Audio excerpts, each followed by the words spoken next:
Welcome to Hardly Initiated. It is your host, Tyshawn Jackson, here with another episode. My co-host, Ryan Ketchens. Man, let me tell you, this probably is about to be the greatest episode we ever shot. Yes. The chat is going crazy. The anticipation is crazy. Yes. I'm not sure exactly what it is. I'm not sure if it's First of all, I know exactly what it is. We got two people on very different sides of the YouTube streets coming to have a conversation today. I'm talking Tim Ross and Princella is in the building here today. And yes, we are about to have an important conversation. And let's actually get some context to these amazing people here that's on the platform. Because first off, Tim Ross, okay, is a frequent flyer of the platform. Fourth time here. He's come second time here solo. He came tag teaming two incredible brothers in arms when he came previously, but today he's coming in a very different form and fashion. Tim Ross, thank you so much for coming out here from Dallas, Fort Worth, Texas. Oh man, welcome to Atlanta, Georgia. An audience came out of nowhere clapping. Yeah, Right. I love y'all. I'm happy to be here with y'all again. Listen, Tim, we love you too, man. First time on a live show though. Yeah, for sure. Yeah. They watching while we talk. Hi y'all. Yeah. Love y'all. So glad you're here. We got some prayers going down in the chat now. We got some thank you, Heavenly Fathers in the chat right now. It's going Pastor down. Tim Ross is in the building. And then we got Princella. Let me tell you, this is interesting, Princella, because I'm gonna be honest. I can't say that I agree with a lot of things that you put out. But one thing that's important is that we can sit down and have a conversation at least to understand.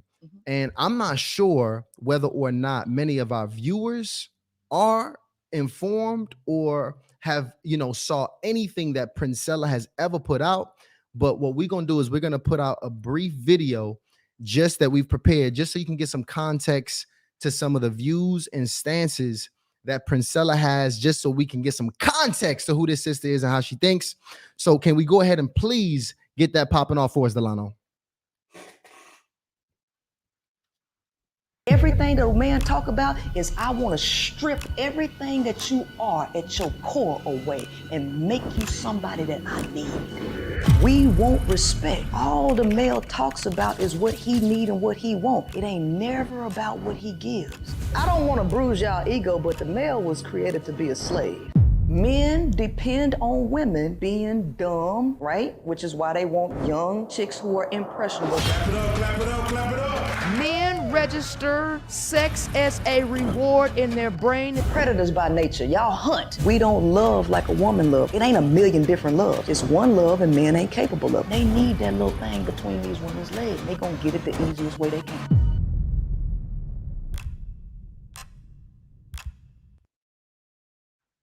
And there you have it. Princella, welcome to Hardly Initiated. Thank you so much, Tyshawn and Ryan. I appreciate you. Happy to have Absolutely. you. Yo, shout out to the editing team, man. That was crazy. That Absolutely. video was crazy. Yeah, that was nice. What I want to do is let's actually, before we get into this, let's talk to the people. Let's tell them what we got coming up, because we got a lot of people here in the chat with us today. So, guys, I know you're anticipating this conversation, but just give me a couple seconds, guys. So, no shows on December 24th, 25th, and 31st. Those are Christmas Eve and New Year's Eve, guys. So, as much as we love y'all, we do want to take some personal time to hang out with the fam. But because we love you guys so much, we are absolutely going to do a very special drop on December 28th live.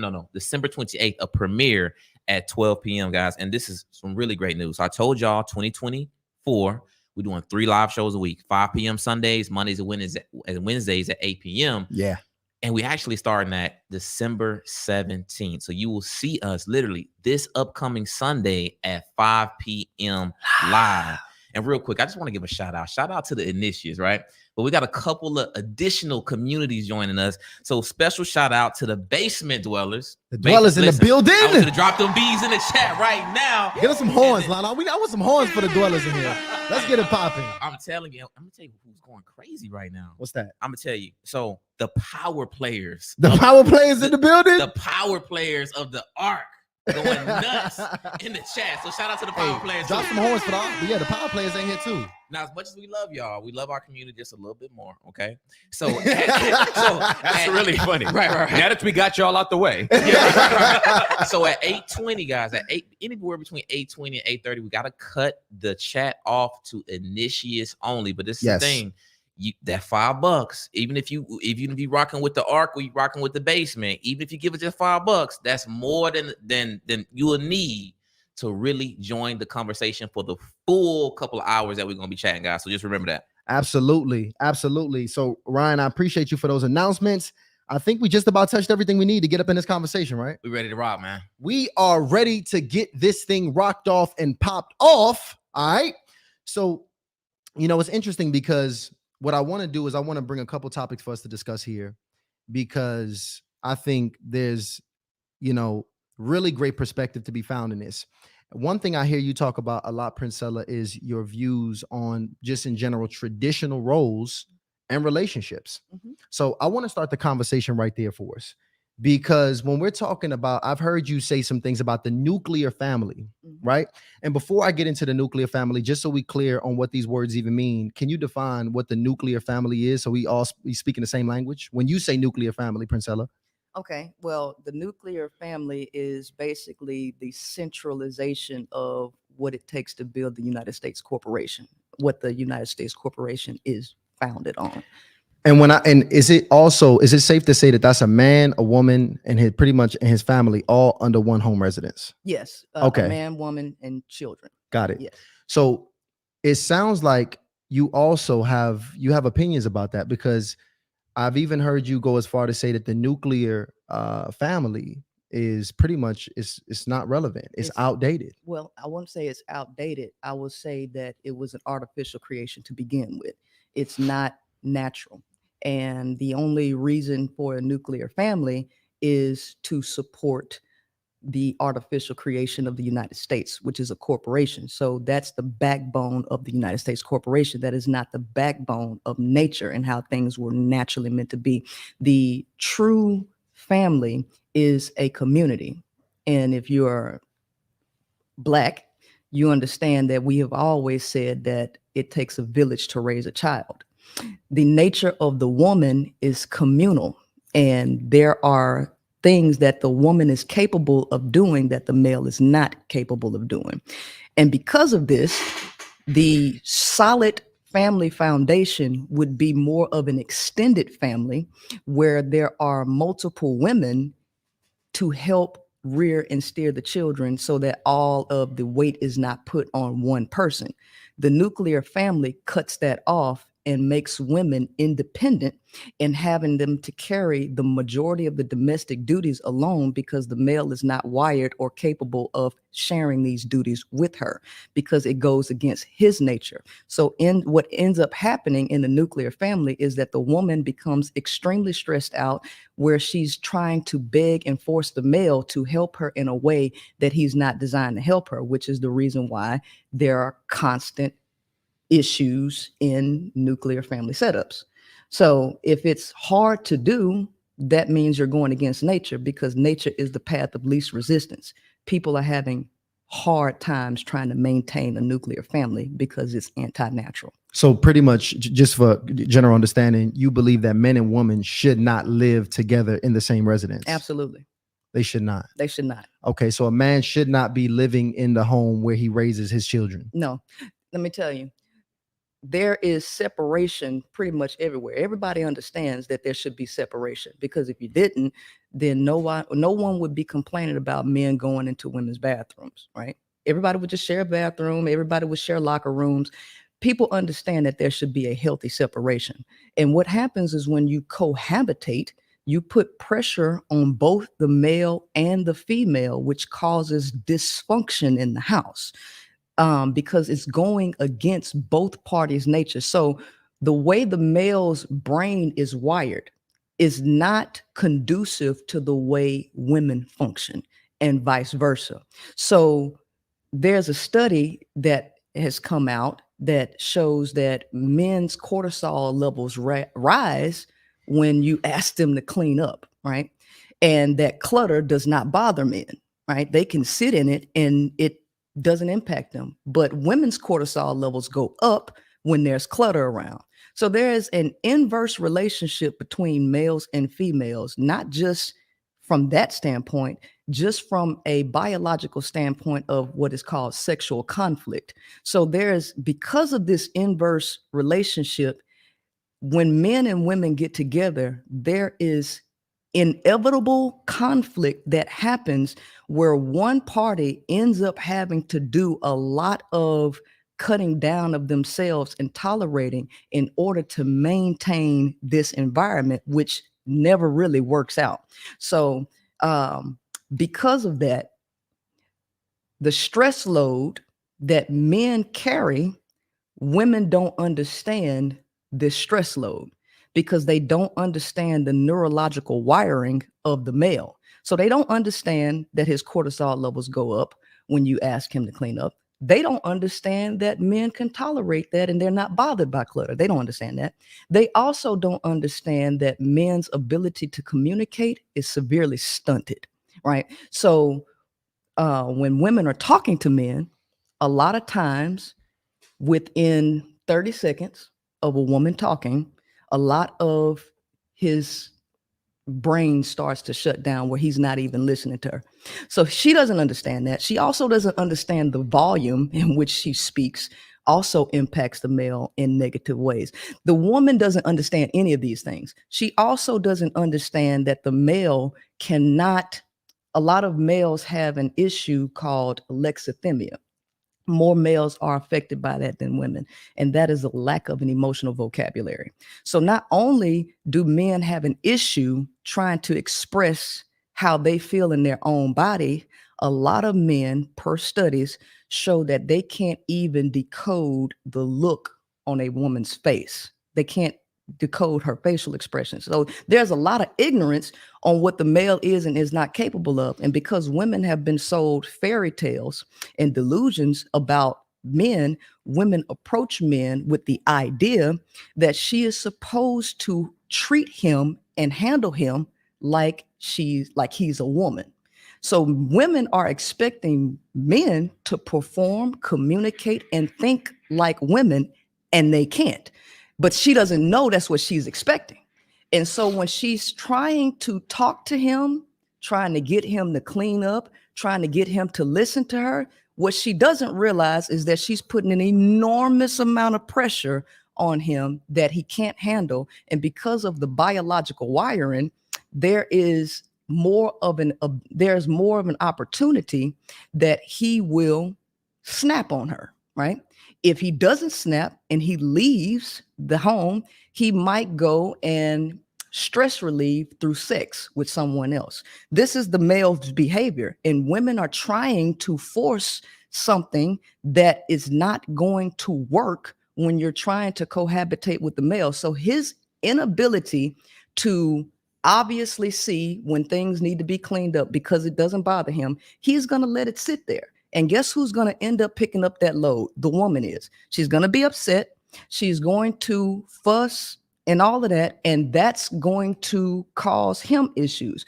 So the most healthy thing to do would be to have a separate living environment. Not saying that he can't be in his children's lives, but for the woman to have peace and for the woman to be able to function in her most optimal way, that means the environment can't be stressful. The male's presence is going to be stressful on the woman because if you're religious, they believe that the woman is supposed to do all of the domestic work. She's supposed to do the cooking, cleaning, and all of this. And this is all on her as an individual. Now take the environment that we're living in where a lot of people can't even afford to live just on one paycheck. So now you have to have more people working. If she's carrying the bulk of the load and she's doing the bulk of the child rearing, at what point does the woman get an opportunity to replenish and not be so beat down and worn down when the male believes his only job is to either go to work and then put the rest of the load on her, right? This is what's happening in marriages. And because the male's brain is not wired to carry these loads, he'll make a million excuses why he shouldn't do it. And I want to just get clarity here before I give it to Tim, because I need to get his take on this. But a lot is being said. Yeah, a lot is. So as far as the child, we said that the man and the woman should not live in the same household. Correct. That's unnatural. a man should not live in the same household with the kids that he's growing up with. So the children should primarily be with the mother, living with the mother, and the man should live elsewhere. Well, what can happen is you could do an easy co-parenting situation, and the children can live between both places, right?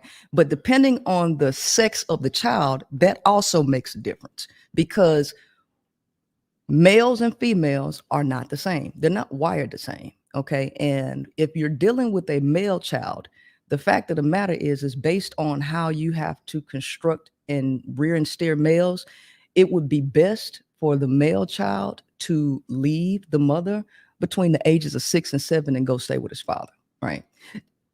The female child should stay with the mother, right? But the father should be able to be in both children's lives. But what you want is quality of life and a quality environment. Men and women living together creates a very stressful and hostile environment just because of the nature of both parties. And the fact of the matter is because men and women are neurologically different and they're biologically different. The male's behavior, he can't stop it. So and not to cut you off, but I really want to get Tim's thoughts on this here, because we covering a lot. Yeah. As far as this goes, Tim, you're literally a man right now who is a husband, Yes. who is a father. Yes, sir. You have how many children in your home? 2 boys, You got 2 boys? 15 and 13. Okay. So as somebody who's pretty much pulling off this feat, and that Princella is saying is difficult and should not be, done, and is pretty much unnatural. I want to know your thoughts on this.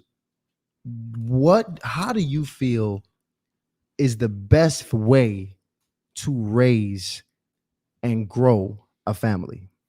It's the antithesis of what Princella said. So for me, obviously everything I'm going to say is founded in my belief system, which is biblically through God and my Savior Jesus Christ. So that's my foundation. I don't have another operating system to go from. So I can't jump from iOS to Android. So for me, I feel like I'm very curious about what you've said. And I want to, the first clarity I want to get is that it seems clear to me that your belief system does not come from a place of faith like mine. Would you agree? No, I don't. Okay. So I don't want to, what I don't want to do in our conversation is clash between my belief system and your belief system when they're incompatible. You don't believe what I believe about scripture. Therefore, we're not going to come to those conclusions. So I don't want to actually go from there. Well, here's the thing. When it comes to scripture, the best lie to tell is the lie that's mixed with a little truth. Okay. So your book, the Bible, is not full lies, right? But the book was made for men. It wasn't made for women. So just like a woman can't teach a male how to be a man, neither can a man teach a woman how to be a woman. But we have a book that is constructed for men by a male God. So there is some things in this book that is absolutely true that coincides exactly with what I'm saying about the nature of men, because that's what I teach, is the nature of men. So your book actually corroborates what I'm saying. Okay. So I will speak some of those scriptures to give back to you, but I do believe in a higher power. I just believe that the higher power's image and identity has been stolen by the male and reconstructed into what I would say is a lie. Okay. So, and I appreciate that context. So here's where my curiosity is. Obviously I've already said that my paradigm of thought is the antithesis of yours. What I'm curious about is the scenario that you set up with no men and women living together. A man can impregnate a woman and she can have his children, but they should not be in the same home because of the incompatibility that they have together based on their neurological wiring. Men and women are completely different. They should not be living under the same roof. So So is that to say that the man would thrive and the woman would thrive in their separate individual spaces? Yes. Okay. Mhm. So the first thing that popped up in my head was welfare. Because in the welfare system, you cannot have, for the most part, a family unit, right? The woman can have babies, and as long as the man is not there, she can keep getting aid from the government, right? So the man is not a part of that system. But those women never thrive. That's under an artificial system. So now we're talking So about freed from that system, we would thrive? free from that system. So you have to understand how things operate. Okay. The 5 characteristics of life exist in biology. So before we can talk about any systems, we have to go back to the foundation. And the problem when we have these discussions is that we always get away from the foundation and then we start building pie in the skies. Okay. The reason why things operate the way they operate is because the foundations of life have been altered and we have built things anti-natural. So the 5 characteristics of life, which starts in Biology 101, is a living organism must change and grow. It must reproduce. It must maintain homeostasis. It must respond to environmental stimuli. And it must, I did say maintain homeostasis. It must be multicellular. Okay. So understanding these 5 characteristics of life will tell you about human behavior. Okay.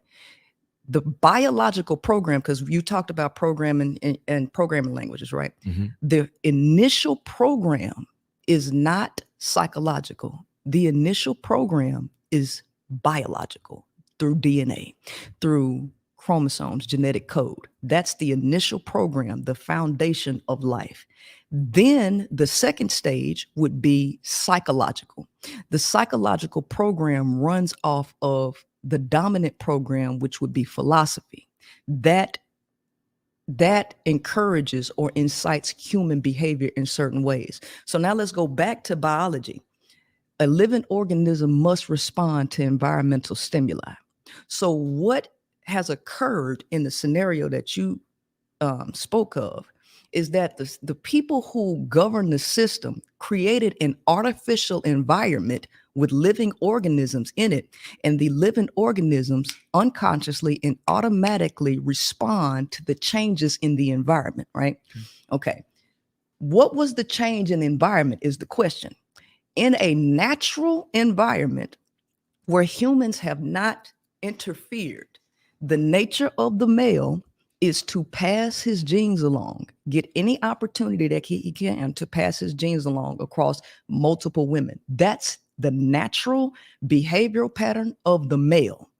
The male does not have access, abundant access, and is not in the same environment as the women in a natural environment. But what happened in an artificial environment? Just like John Calhoun's Rat Utopia experiment, Universe 25, they took 4 pairs of mice and took them out of the wild and put them in an artificial environment and gave them everything that they needed. They gave them housing, food, water, everything.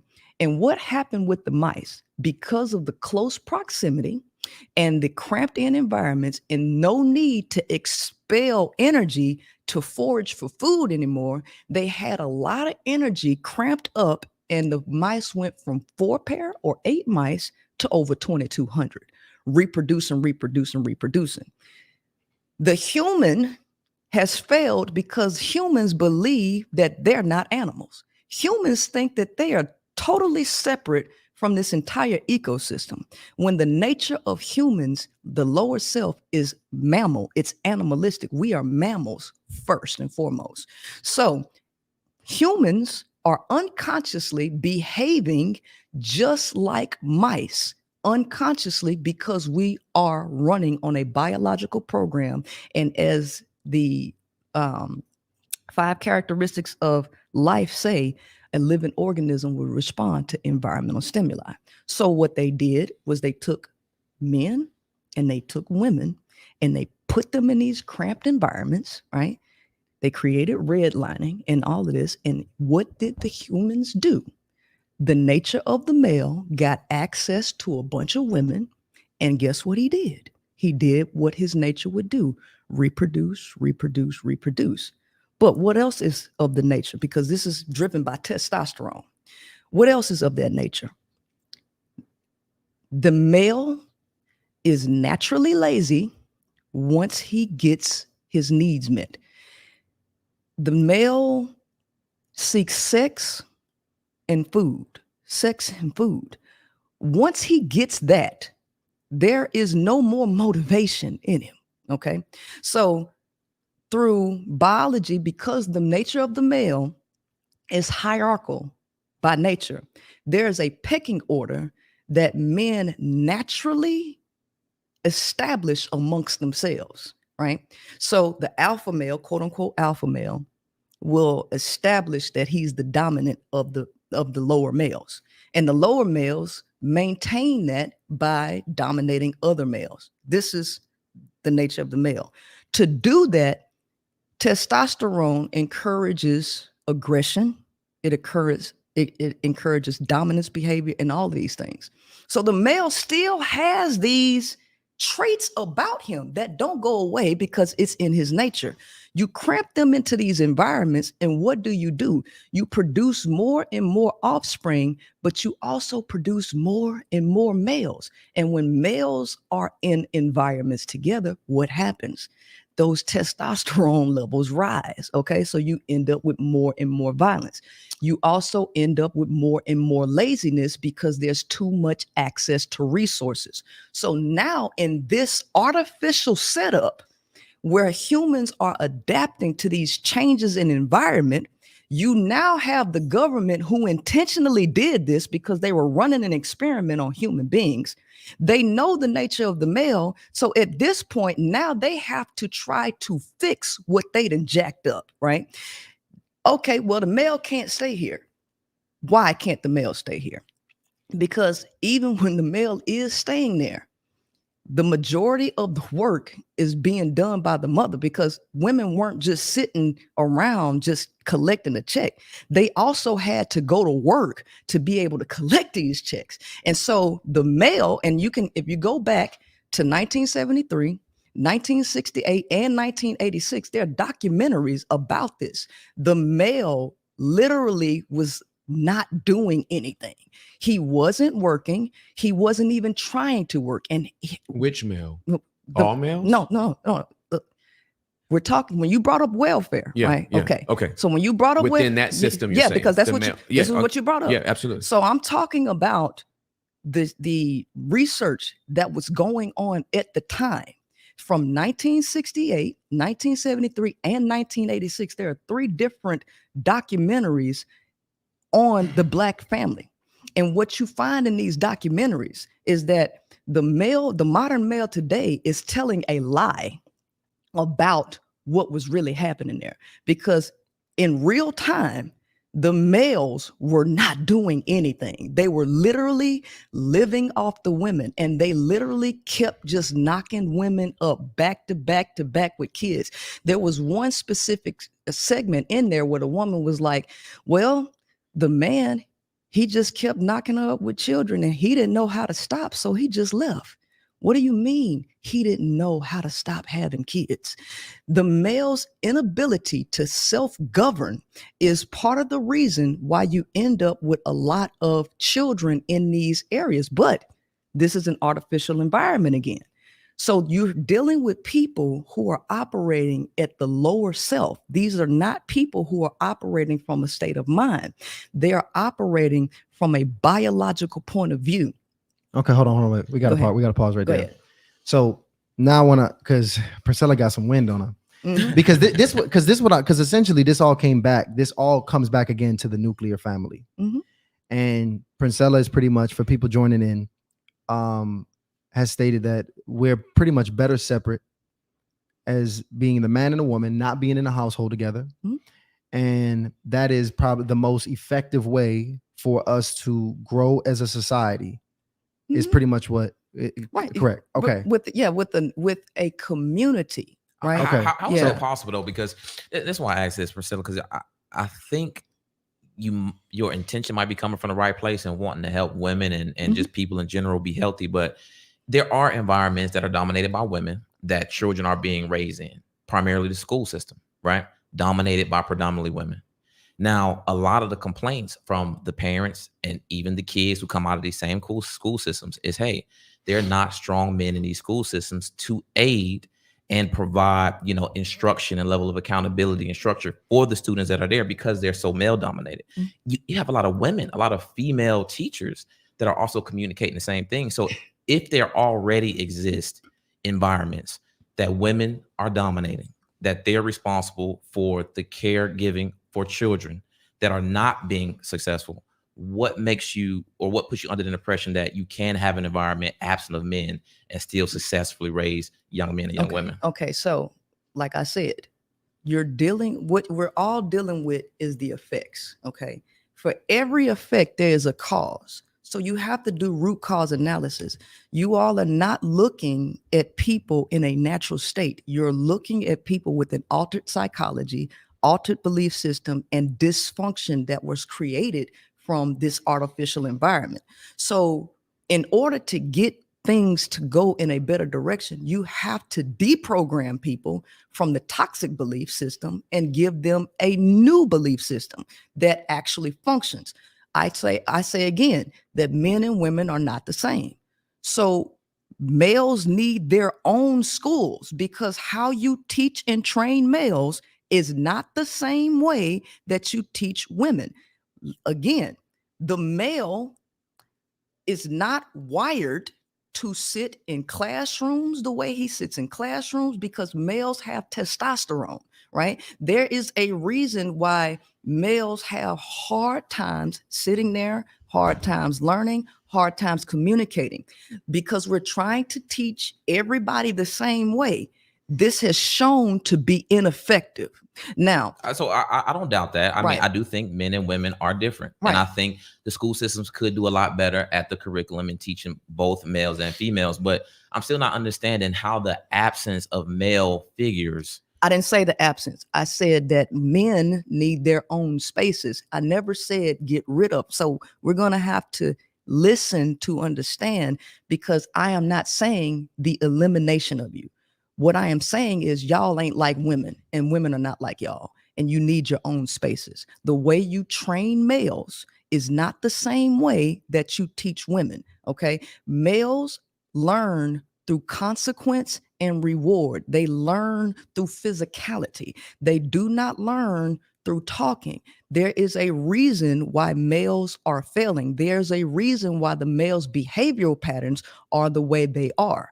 And if we're talking to males to try to get them to control themselves through a sense of morality, that ain't gonna happen. They have shown through their behavior that ain't gonna happen. So does this so mean that, let's get Tim a question. Okay. Let's get Tim a question. Because Tim, do you find it important? Because what it sounds like is, especially when we talk about dismantling the nuclear family, that pretty much means not having a mother and a father, together raising their children under one roof. How important is it to have a mother and a father in a home together raising a family all under one roof? How important is that? Well, it's important primarily because this is the way that God made it. I would be interested to hear the scriptures that you say corroborate your paradigm of thought. If it's anything from Genesis 3 on, then you're dealing with sin. So I would love to hear it from Genesis 1 through the end of Genesis 2:25, that they were naked and not ashamed. Because after 3, it's a car wreck from the time Adam and Eve sin all the way until the redemption of Jesus Christ, until he comes back. So that's a train wreck that I know about, but I would still love to hear those verses. As it relates to the question, I have to go back to scripture. God put Adam to sleep. He formed man, and he brought the man back to the woman, and the two became one flesh. And the commandment was given to a man and a woman. It was not given to the man separately and the woman separately. It was given to them together. Be fruitful and multiply, subdue, replenish the earth, over and over and over again. It's reinstituted in Genesis chapter number 6 after the flood. The same thing has to happen. And so I can only speak for my family, and I can only speak for the men in my life. Charles Edward Ross has been married to my wife, to my mom, for 49 years. I have been married to Juliet for 24 years. Both of my kids are homeschooled. We don't believe in the public school system. I don't think it works. It's broken. And so we feel like we can instill values in them that the school couldn't put them in. So at 15 and 13 years old, they far exceed what they would be getting if they were getting a public education. With that said, it is very, very important for children to have the voice of their mother and their father. You talked about homeostasis. Nobody can grow, nobody can heal unless there is stability, unless there's safety. I don't believe that a family unit that is fractured over and over and over again to produce a community helps children at all. I think nuclear families are the backbone of civilization. And just because there have been people operating on their lower state or as their lower self at their base nature would not be what I would justify as grounds for multiplying a civilization or a society as a part of that. So the nuclear family is absolutely important. It is biblical. And when it's done right, it works. Is it work to make it be done right? Absolutely. It's a dogfight. Because at our base nature, not only would we be having, as a man, having sex with anybody, I would also probably be killing people. I would also probably be robbing people. At my lower self, I can operate very, very recklessly, not just men, but women as well. So that's my thought pattern as I listen to what you say. I have a completely different paradigm of thought on it. So when you hear of brothers that have been married for 20, 30, 40 years, who have raised, families all under one roofs or in one home, do you consider those brothers to just be the exception? No, because a man telling me that he's been married says nothing to me, because marriage was made for men anyway. Marriage teaches women to tolerate a lot of trauma and dysfunction and put up with a lot of transgressions that men have. So a man being married for 20, 30, 40 years only tells me that the woman tolerated a lot of abuse, a lot of mental and emotional turmoil for him to even say he's been married that long. So Part of my interruption. Hold on just a second. Okay, gotcha. Yeah. So men telling me they've been married for an extended period of time does nothing for me. I would like to hear women speak all of the joys of being married for so long without the turmoil that comes with it. I don't do. Wait, so I just want to confirm. So are you saying that relationships should not come with turmoil? Well, it's gonna come with turmoil if you're dealing with a man. It's gonna come with it. And so women have to be taught to accept that and put up with it, right? And this causes, because the feminine is the nurturer. It is the sustainer of life. So there's no turmoil between female relationships. There is not the type of turmoil that men typically put women through, okay? Because there is a nature about the man. So I like to talk about facts. I don't do subjectivity. I don't do I this, I that, because the numbers speak for themselves. But subjectivity, because you're saying a lot of things, right? But I'm getting confused about where you're at with this, because you're saying don't talk subjectivity. But you are subjectively saying that the turmoil that a female relationship experience is different from a male-female relationship. Hold on. First and foremost, when I first started talking, I spoke specifically about biology.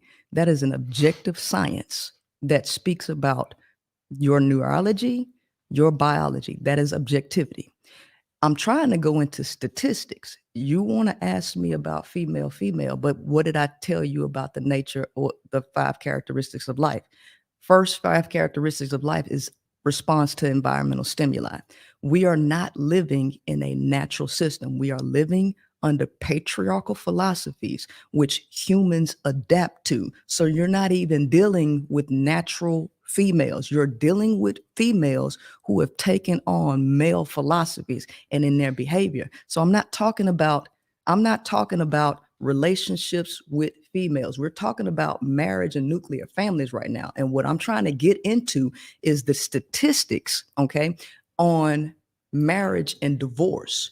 What you find, because men always be the ones saying, oh, I've been married for this long and this long, but that does nothing to explain the turmoil and the complaints that women are having. Because the reason why I even exist is because women have an issue with why they're experiencing what they're experiencing with men. And I'm here to give them the answers and the clarity on why they are having these experiences. And so I always go into science, philosophy, sociology. All of the other stuff, which is anecdotal experience, I go into empirical data. And what you find out empirically is that 54% of divorced women do not ever want to remarry again. Only 15% of women who've been married before would be interested in marrying again. That's an extreme minority. But is that unusual though? If you tried something, I mean, most people who fail at their first business don't continue to open up a new business. A lot of us have an issue with doing things again after we fail. So is that not a natural thing that comes with life? If you try something, you fail, you may not want to do it again. Not necessarily, because women, if that was the case, the first male that dogs a woman, she wouldn't get another one. But the typical thing is men are complaining about women having multiple baby daddies. So how is it that women are stopping something after they had a bad experience if they have these multiple things that's going on with them? So I want to ask this because this was very Mm-hmm. important. This is what happened earlier, because I think this is very important to say, because Tim actually said that he's been married for how many years now, Tim? 24 years. And the assumption was pretty much immediately that his wife had to pretty much endure a ton of abuse. No. It's not an assumption. It's this. It's like, I don't really care about a male telling me how long he's been married, because I know that there are things that women have to pull back on and accept. It doesn't matter if it's lying, cheating, gaslighting, whatever. The woman is trained, even through religiosity. Preachers preach to women about tolerating and putting up with things to keep their marriage. If men cheat on them, don't give up your marriage all because he cheated. This is just a typical thing. So at the end of the day, when a man tells me that he's been married for an extended period of time, that does nothing for me. I don't get excited. I don't think that he's some exception to the rule. Give me a woman to say how well her experience has been without putting up with anything of the sort, then my ears will raise and I will tell her that she's the exception to the rule. Because statistics show again that not only do 54% of women who have been married don't ever want to remarry again, that is the majority. There's a 97% chance in the risk of divorce when the man does not help with housework. And what else does the statistics show? That the people who have the quote unquote that get divorced the least are those who have strong religious beliefs. So what are the religious beliefs teaching women when it comes? Be the helpmeet, tolerate a lot of things, give a man an opportunity to change. Even when I did my interview with Charleston White says something really key that a lot of men agree with, is that a man can quote unquote love but it might take him 25 years, and he might have been a dog for 25 years. And then one day, then before he died, he treats her okay. But she had to put up with 25 years worth of negativity and give up all of her dreams and all of that to support him. That tells me, along with the divorce statistics, along with the complaints that are all over the internet, all over the globe, same thing from women, that women have to put up with too much just to say I'm married, which don't benefit her. It benefits the male, of course. So let me actually chime in here, because this is the thing I've noticed too, especially just, you know, really being a student, studying, listening to, talking to tons of married men and women. Right. You know, the reality is, I don't think a relationship, a lifelong relationship with any one person is going to be easy. The funny thing is, I actually just ran into this one young lady who actually experimentally, for like the last 6 years of her life, she committed had a relationship with another woman, because the relationships with men were so bad that she actually just said she opted out altogether, and she actually started dating a young woman. In that relationship, she was with a more masculine version of a young lady. And to, you know, in the height of it, the young lady actually put her hands on her. Like, she was really in that relationship getting her ass whooped in that relationship. And I was just so curious about the entire dynamic. Like, I'm really having a really good conversation with her, but like, yo, how did this work? And what was going on here? What was going on here? And, you know, the reality is that she was like, yo, Ty, like, I realized, like, with what I've been through with the men, and even with this young lady I dated, which was the second one that she had in that experience, she was like, it's crazy. I was having similar experiences with men and women, and it was because who I was at that point. And I can't imagine that anybody trying to figure out a lifelong partnership with somebody, there's going to be this non-turmoiled, easy path of making it happen. And it's just specifically a man that's making this long-term relationship difficult, versus just the fact really is that long-term relationships are difficult. So that the thing I think is really dangerous rhetoric, though. I really think it's dangerous to consider ripping apart the household and put us in a situation now where we incentivize men and women not to raise our kids together under one roof. And I really don't, and using the worst examples of men at the forefront of why we should justify really doing so. I think that's really dangerous. Also, when we do that. statistically, because you Hold on, wait, mentioned, and I want Tim hasn't. I want Tim to talk here. So okay. Tim, what's your thoughts? So what I would like to know, because we could go circles around this, and I'm down to go circles because I'm Eastern philosophical thinker, so we can spiral down. But what I would love to hear from you is the ideal state. I think that would be a more fascinating landscape to kind of draw out for people, because we can talk about the differences between, you know, what you're saying and how we thinking, but what does it ideally look like for you? What does the ideal woman look like for you, and the ideal man, if there's even one within that construct? And then what does the family look like if both of those ideals from your teachings and your philosophy are actually manifested and realized? All right. So is that a bad question? No, it's great. Okay. So let's take it. All of my points of view always come from a scientific point of view. So we all can understand that oil and water don't mix, right? Correct. So no matter how much you put oil and water and stir, it ain't never gonna mix. Okay. The differences between male and female is oil and water. Okay. And so the moment that you try to put them together in this, you're going to create issues that will never end. Okay. So what Tyshawn was saying, this is why it is ever important to understand root cause analysis in order to get to a place where you can fix a problem. We can talk about the effect all day. We can analyze people's behavior as the effect all day. That ain't gonna do nothing, because the issue comes in the biological and neurological differences between male and female, period. Then you have the next issue, which is a philosophical issue, right?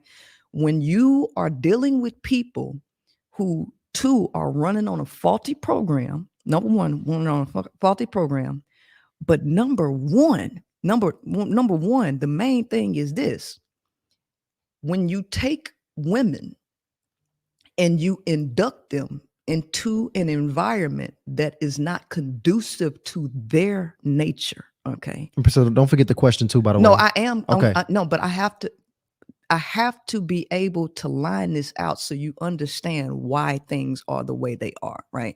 Because if you never get the why behind anything, everything you say is just opinion based at that point. And we can do the opinion stuff back and forth. I'm actually about finding solutions to real problems, because I see the world's problem ever so clearly. Men and women are different. You ain't never going to make them the same. Okay. So the problem, number one, is women's environments that are conducive to women's nature and how they function have been totally eliminated. And they have been inducted into a male pecking order, a hierarchy that changes the nature of the female psychology, which screws her up, as you can clearly see it in the world. Women are not behaving in the quote unquote ideal way that men think they should behave. There's a reason for that, okay? In order to fix the female and male psychology, there has to be a healthy separation between the two. There has to be two different environments that are conducive for both parties to function properly. So, male pecking orders will never go away. In every kingdom, you see that this is how the male functions. How does the male function? The male has to be dominant over other males to be able to instill a level of fear into that male child or male to get him to behave in a certain way. If the male does not have any controls on his behavior, what has happened in society is they have put all of the controls on women. They haven't put any on males. The male has been allowed to freely reign and move and decide if he wants to control himself or not. He shouldn't have the ability to make that decision. He should be controlled. So men need to be in environments that allow them to function how they were designed to function, which is to be in a pecking order, controlling and governing other males. The messed up philosophy for the male is he believes that his nature is to control women. So society has given every male a woman and say you control her as opposed to controlling yourself in other men. So now you got a bunch of men running crazy, not controlling themselves, looking for women to control. That ain't how that's supposed to go. Men are supposed to control men, and women are supposed to be functioning in a collective environment where they help each other with the children, help each other teach, and all of that. And the education. Part of my interruption. Wouldn't I'm just curious. I see everything in pictures. Mhm. So minus children though, Mhm. how are women, if men are supposed to control other men and that's going to kind of, I guess, self-regulate them because this is the way they're wired. What is the manifestation for the woman aside from the men and aside from babies? In terms of what? Because you're asking specifically for a question, because at the end of the day, the feminine, the woman's brain has the ability to communicate between both hemispheres, create plans. She has the ability to communicate at a high level, right? It's all a creative leadership energy. Okay. So when you talk about women, they should be free, right? Okay. To create, right? Okay. They should be free to create. And what happens is this, which is the head, and this, which is the doer, this submits to this, and takes instruction to be able to lead his life in the right direction. The male doesn't tend to have any direction on his own. He needs somebody to give him direction. So typically that initially starts with a male governing him. Once he begins to learn how to self-govern and self-regulate and have a direction, he can then team up with a woman whom he has respect for, who he does not think he's supposed to control, and then they can work together as partners. But until that happens, women do not need to lower the bar to give males access with the intent of trying to save him from himself. If he can't save himself, she don't need to be trying to help him. That's his job. Because the nature of the male is survival of the fittest, and he either sinks or he swims. That's just the male's life. The male don't want women to not think that she ain't supposed to save him, because if she stops thinking that, the woman ain't gonna get his dude no access. She's not going to see, he's got potential, creating all these delusions in her head that he is never gonna live up to. Okay. So did you get I'm the super original? Did we get the confused. original question answered? Because I think the original question was to get the ideal man and the Right. ideal woman. I don't think we ever answered that question. Like, No, how no. does this look? She cooking. She cooking. I'm tracking. Okay. I'm very confused. So I got a question. So you saying in this society, men are just to themselves. They only operate with men, and women are only operating with women. Okay. That's the ideal situation. That's like, Okay, is that? Hold on, wait, let's Translate it for Okay. him. So and correct me if I'm wrong. Okay. This is and she's still laying this out. But to the best of what I just heard, and please correct me if I'm wrong, where we are right now is that if the men are with other men will there will automatically be this pecking order that takes place naturally because of the way men are wired. Men need leadership and they need a purpose given to them that should be coming from another man, not a woman. And once that man has that direction, that North Star that should be given to him by another man, then he is qualified to partner and match up with. And marriage, is that marriage when you say No. partner? No. Here's the thing. First and foremost, let's get this straight up. Ain't no marriage in nature. Marriage is a creation of the human. So we have to always start with nature so we can figure out where we went wrong, because nature got all the answers. Humans are the ones who came in here and jacked this up. Okay. But so I want you to hold on. Just hold on. Yeah. Because I'm clear on, I believe I'm clear on what you feel like the man needs. What I want to hear is, what is this woman getting? Like from this, if they're separated and this man is getting this, I'm curious about what this woman needs. Because if this man really in your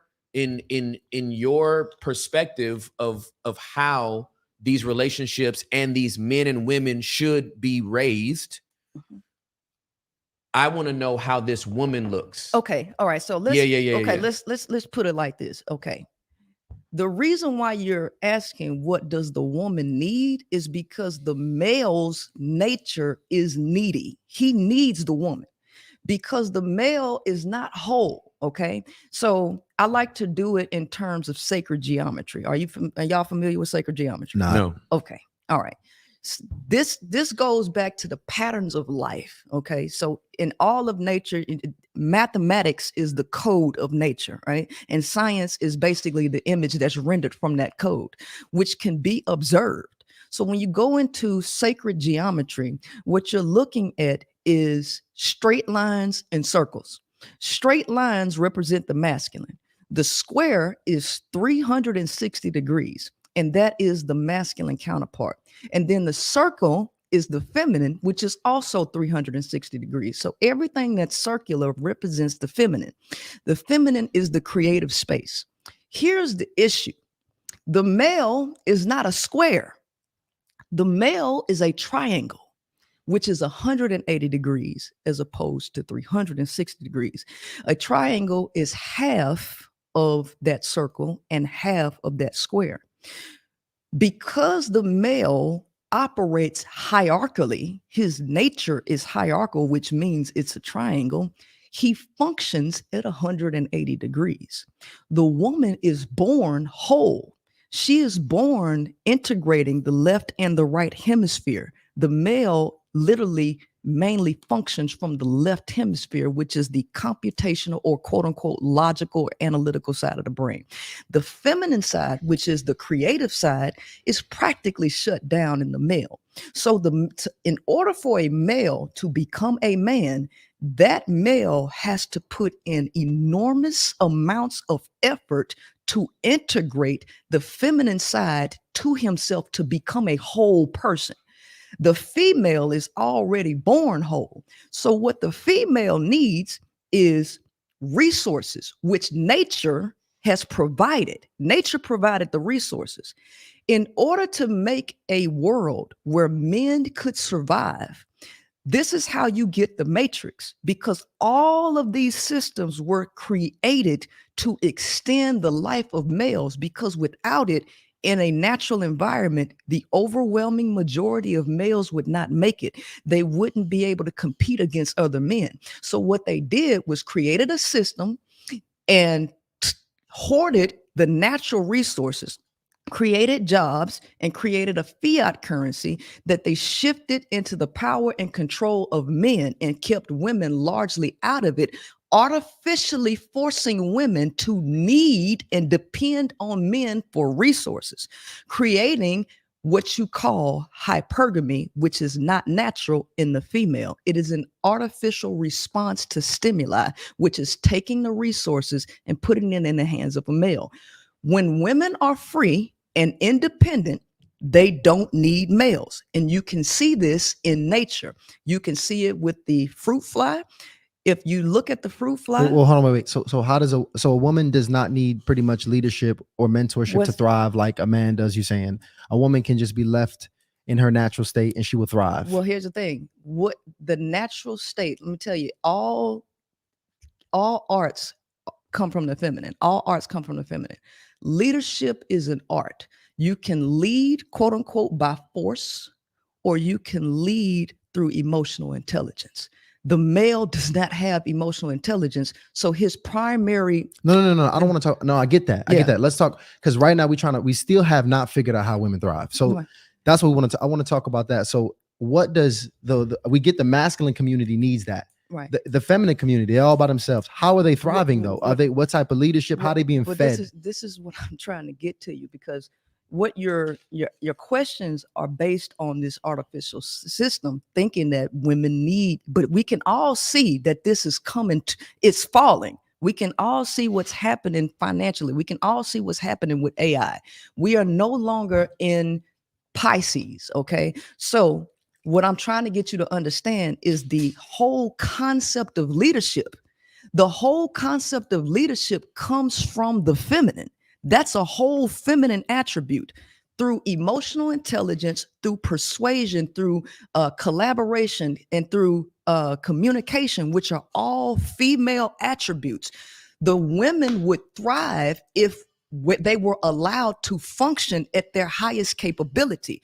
But what is happening, as long as women continue to listen to males tell them what they want and what they value, men always say, we don't care about your education.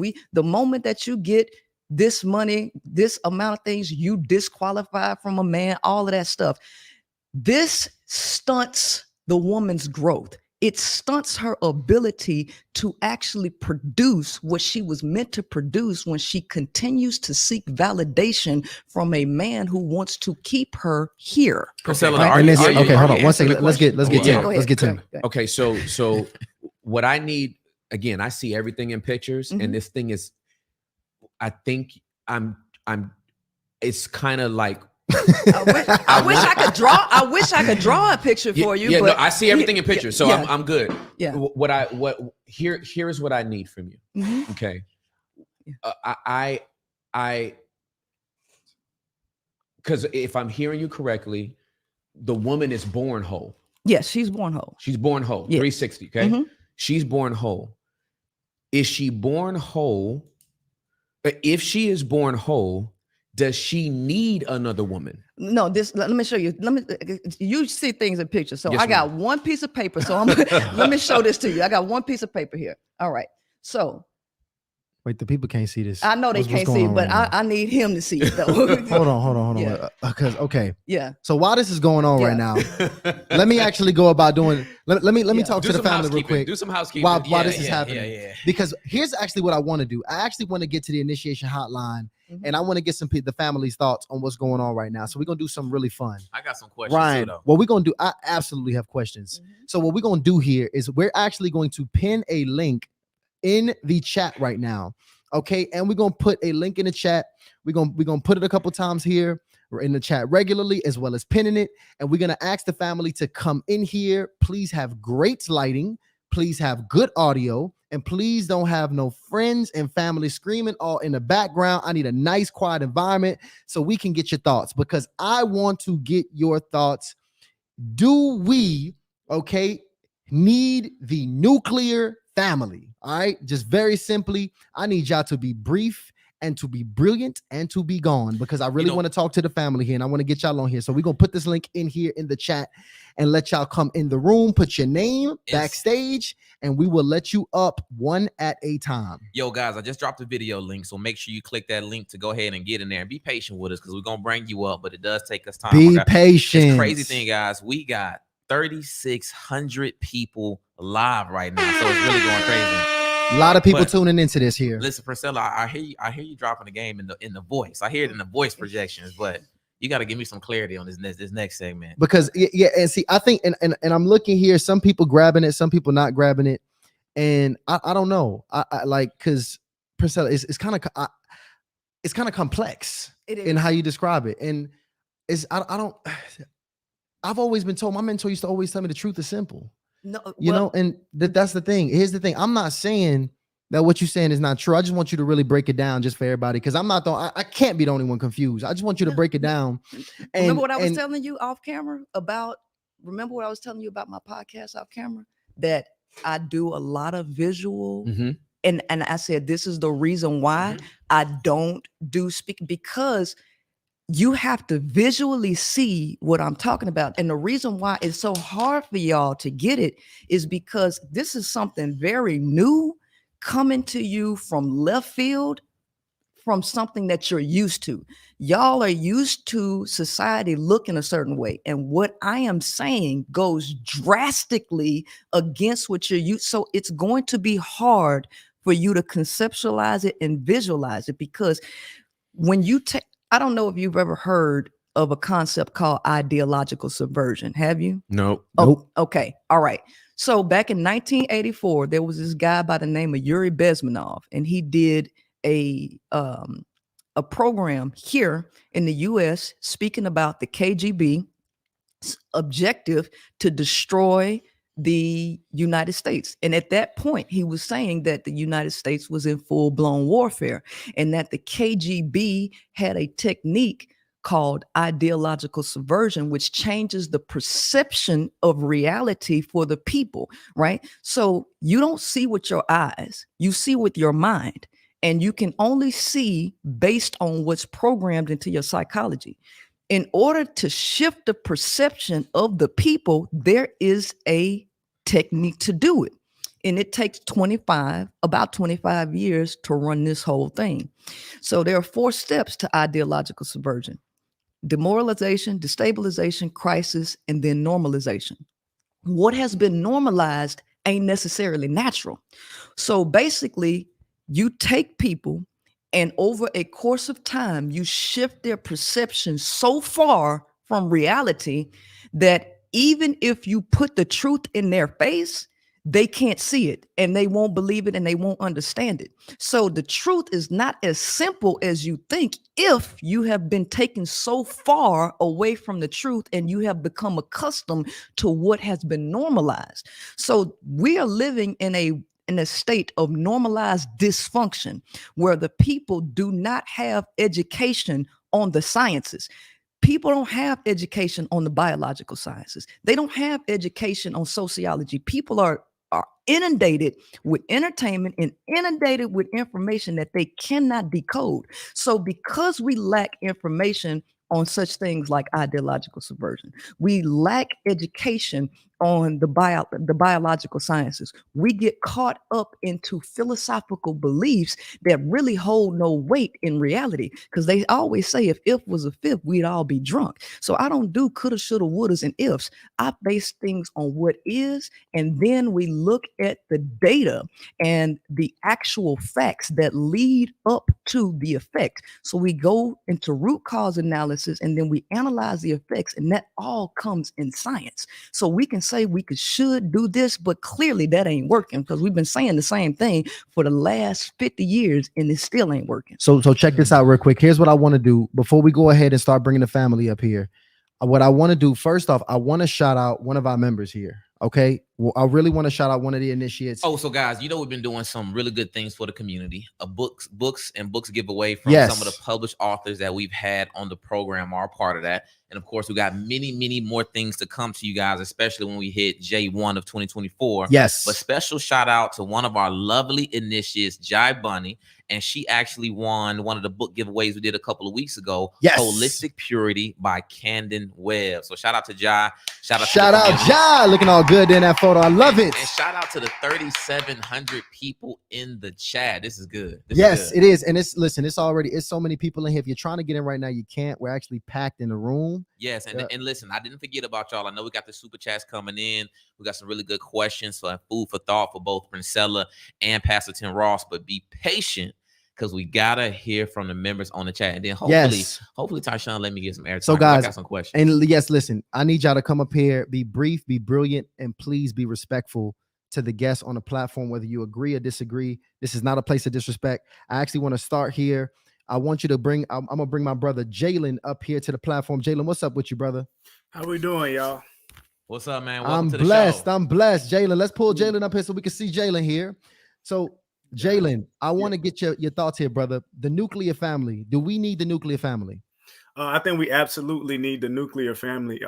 As I'm hearing her talk about it, it sounds like she just kind of speaking about some of the, for one, natural urges, which I feel like natural urges, again, they're natural. And it's easier as a human to want to lead toward the natural urges. But I think when you take the natural urges and you mix it with the hurt and pain that you may experience through relationship, it's kind of easy to want to lean to that way. But in my eyes, and I would want to ask her too, is like, what about the balance? If I'm going to be very simple to it, because there's a balance that men bring and women bring. When you have all women in one place, it's missing the balance of a man.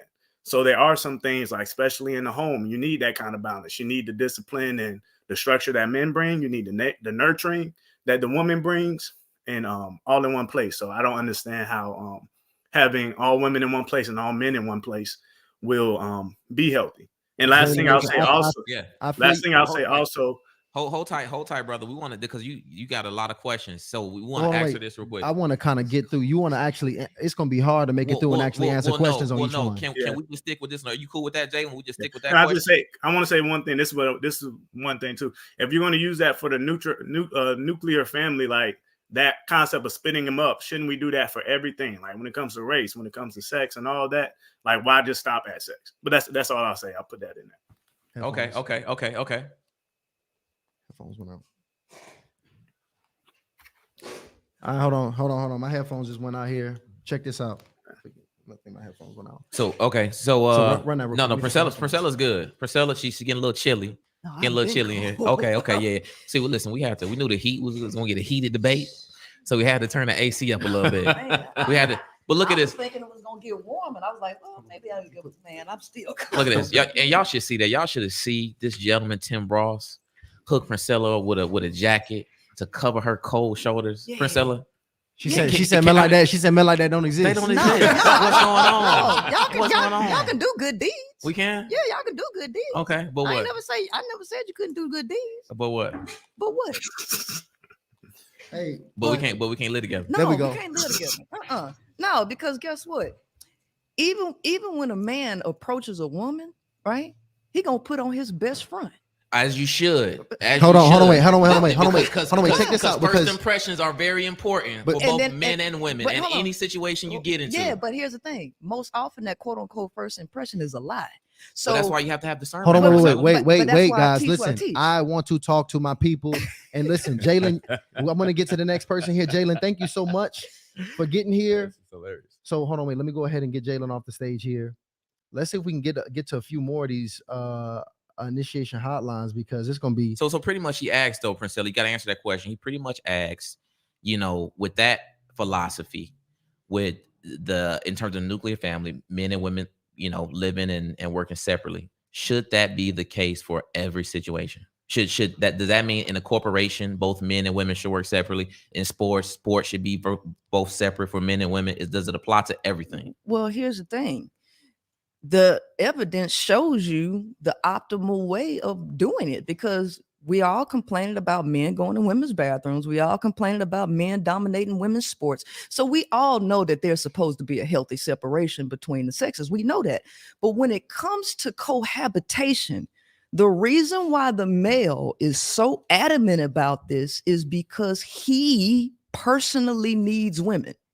Because without a woman, males have a hard time. The Bible, your Bible says, he who finds himself a wife finds himself a good thing. It is not good that man should be alone. So let's go into the science.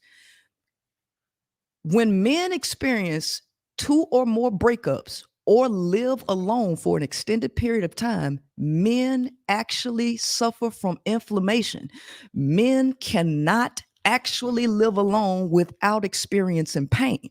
So there is a vested interest in men saying that they want to be with women in the same house, of course.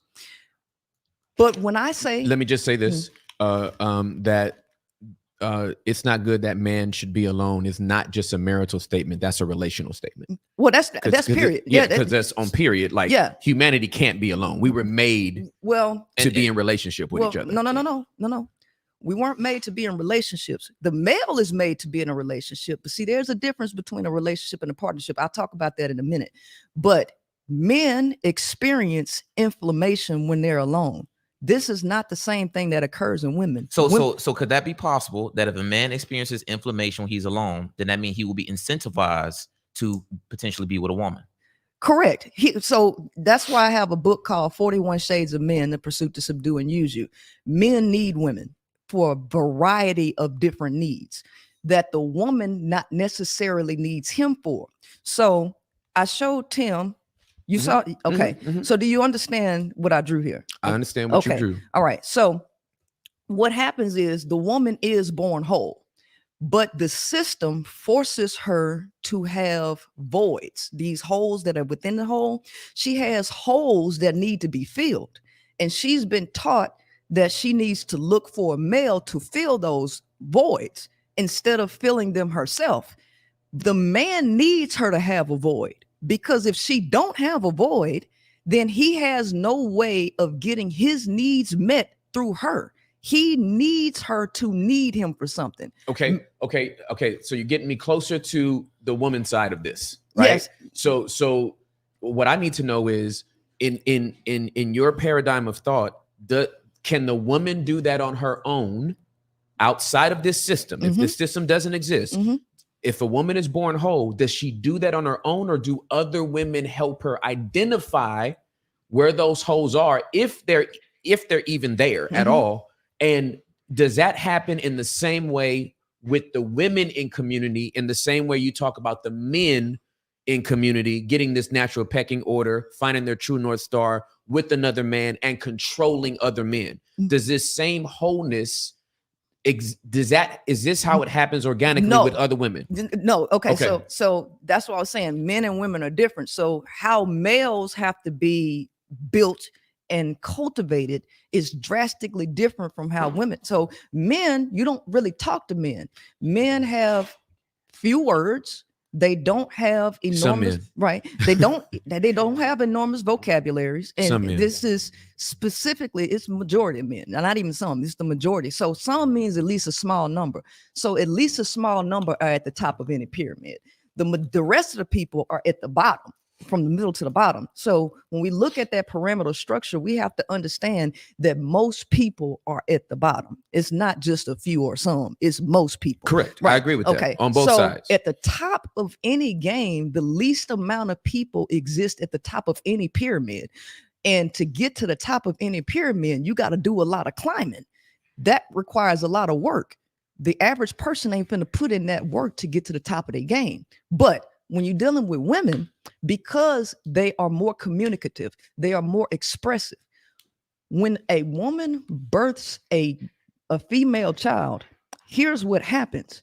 Women were created to be loved. They were never created to seek love. They were created to be it, embody it. So when you birth a girl child and you know I have a book called The 5 Components of Love, and you understand these 5 components and you nurture and cultivate that girl through those components, getting her to understand herself, it will always be a self-fueling thing where the woman is whole. The male in his natural way would be to seek and pursue women, right? That's your nature. It's not for a woman to go look for a male. It's for the male to look for, and that's just by your biology, not because some religion told you this is what you're supposed to do. It's based on your biological makeup. Okay, so then that makes what you brought up in Proverbs 18 congruent. What? That he that findeth a wife findeth a good thing and obtaineth favor from the Lord. That's not like a patriarchal statement based on what you just said. That's what I'm saying. That's biological. But that's what I'm saying. That's why I told you that the book corroborates a lot of what I say, right? Based on the nature of man. And so I say that this book was made for men because the male God is actually talking to you. Just like I say that a woman can't teach a male how to be a man, it would do no justice for a female God to be talking to a man. But I just want to say God is a spirit. Well, not a male spirit or a female spirit. Well, then we need to stop calling them he then. But they're not going to stop doing that because we've all casted Jesus Christ as some male, and we've casted. Well, he was born in a male body. But here's the thing. Y'all saying man, he. So the whole he God ain't no woman in y'all's mind. So what good would it be for a female God to talk to a male? Y'all ain't gonna even listen to a female God, but you will listen to a male God. So this male God was made for y'all. It wasn't made for women. Don't no male God need to be talking to no woman. So this book is for y'all. So this book corroborates not only the science, okay? It corroborates the science of today to let you know who y'all are. So you have hold on, wait, Princella, hold on, wait. Because listen, I really want to get the thoughts of the family on here real quick. Go ahead. So let's get some of the people on here because I want y'all to be brief and brilliant. And again, I want y'all to just quickly give your thoughts. We're not going to go too deep in answering questions because you see what's about to happen. Yeah. I just quickly want y'all thoughts, 20 to 30 seconds on whether or not we need this nuclear family. Yes or no. As a matter of fact, I'm about to bring the next person I'm going to bring up here. It looks like B. Taylor TV. We're going to bring you up. Yeah, she is over B. here Taylor, celebrating. What's up, B. Taylor? You got to take your mic off mute. Oh, okay. I got it off mute. There you go. What's up, B. Taylor? What up? I just want to say hi, Princella. Hey, baby girl. I have two things I want to say because you guys talked about one of you guys. First of all, I feel like wait. Look. Hey, shout out to you. I see her always. She's looking at taking notes too in the back. Let's do. I know you got the notes and I know you're ready, but just focus. Only Let's talk about yeah, the nuclear family, though. Let's talk about the nuclear family. Do we need the nuclear family? Yes or no? I didn't come up here to answer that, but listen. Taylor, yes give it to us. Yes or no? No. Wow. You don't sound. You definitely didn't look confident saying that. But no. Just quickly give me your thoughts. Why not? Because until we fix the problem with the family dynamic where women are, the domestic violence rate is way too high. The divorce rate is way too high.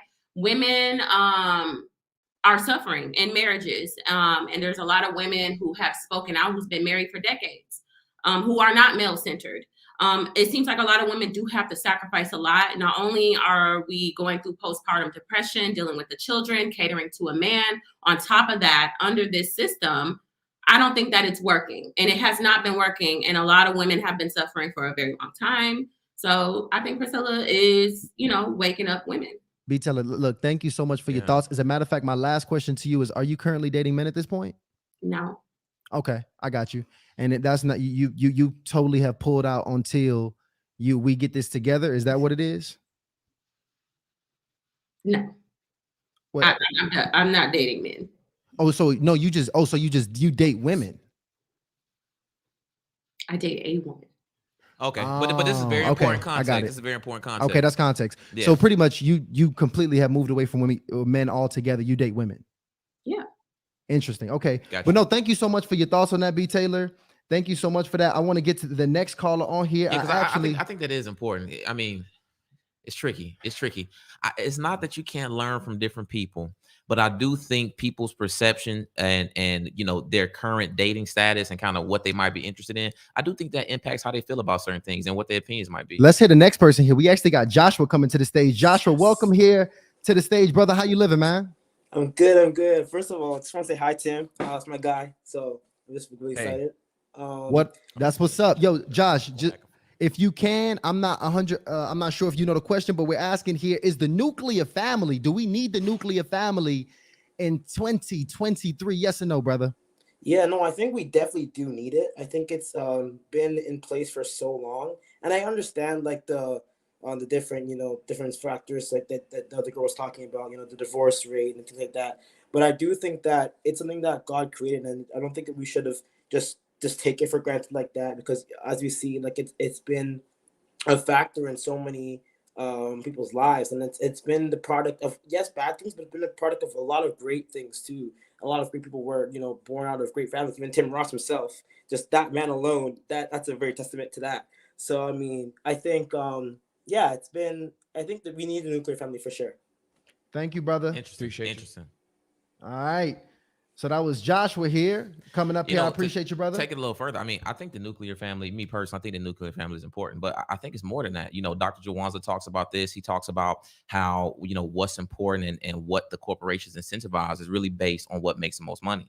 So before nuclear families, when you had the agricultural society, it was based on the extended family. I actually think the more extended the family goes out, the more structural you have, where you have the cousins and uncles and aunties and fathers and mothers all chipping in. I think that does make just the world a lot stronger place. So I think the further you break it down and the further you separate it, actually just makes it, very difficult for us to manage it and to live. Because the reality is, because I get what a lot of, what you're saying, Priscilla, and just in general, the other young lady who called about the separation, but it's a lot of men and women being raised now with clans of women right now. It's Thanksgiving dinners and Christmas dinners happening right now. Where's 20 women, no men?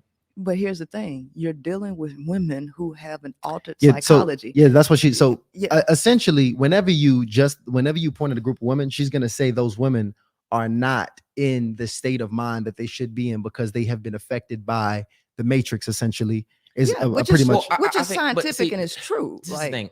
People, that's what makes us different from animals, because we are impacted and affected by observation, by direct instruction, by biology. This allows us to have self-control. And even though we may be incentivized by testosterone or hormonal things, that doesn't mean that those are bad things. It means that we have the responsibility to put principles and philosophies and self-control and temperance in our life to be able to control ourselves and make sure we maintain healthy dynamics. So even though those women may have been impacted by this and that, so has everybody. Every day you get impacted. Every day your perceptions and your values are shaped by your experiences and what happens to you. But that's the point. These are unconscious things. So you don't know what you don't know, and crazy people don't know they're crazy. So you see with your mind, not with your eyes. So if people have no education, let me tell you that when you talk about higher self, because what you're saying is a higher self, but most people are not operating from a higher self. They're operating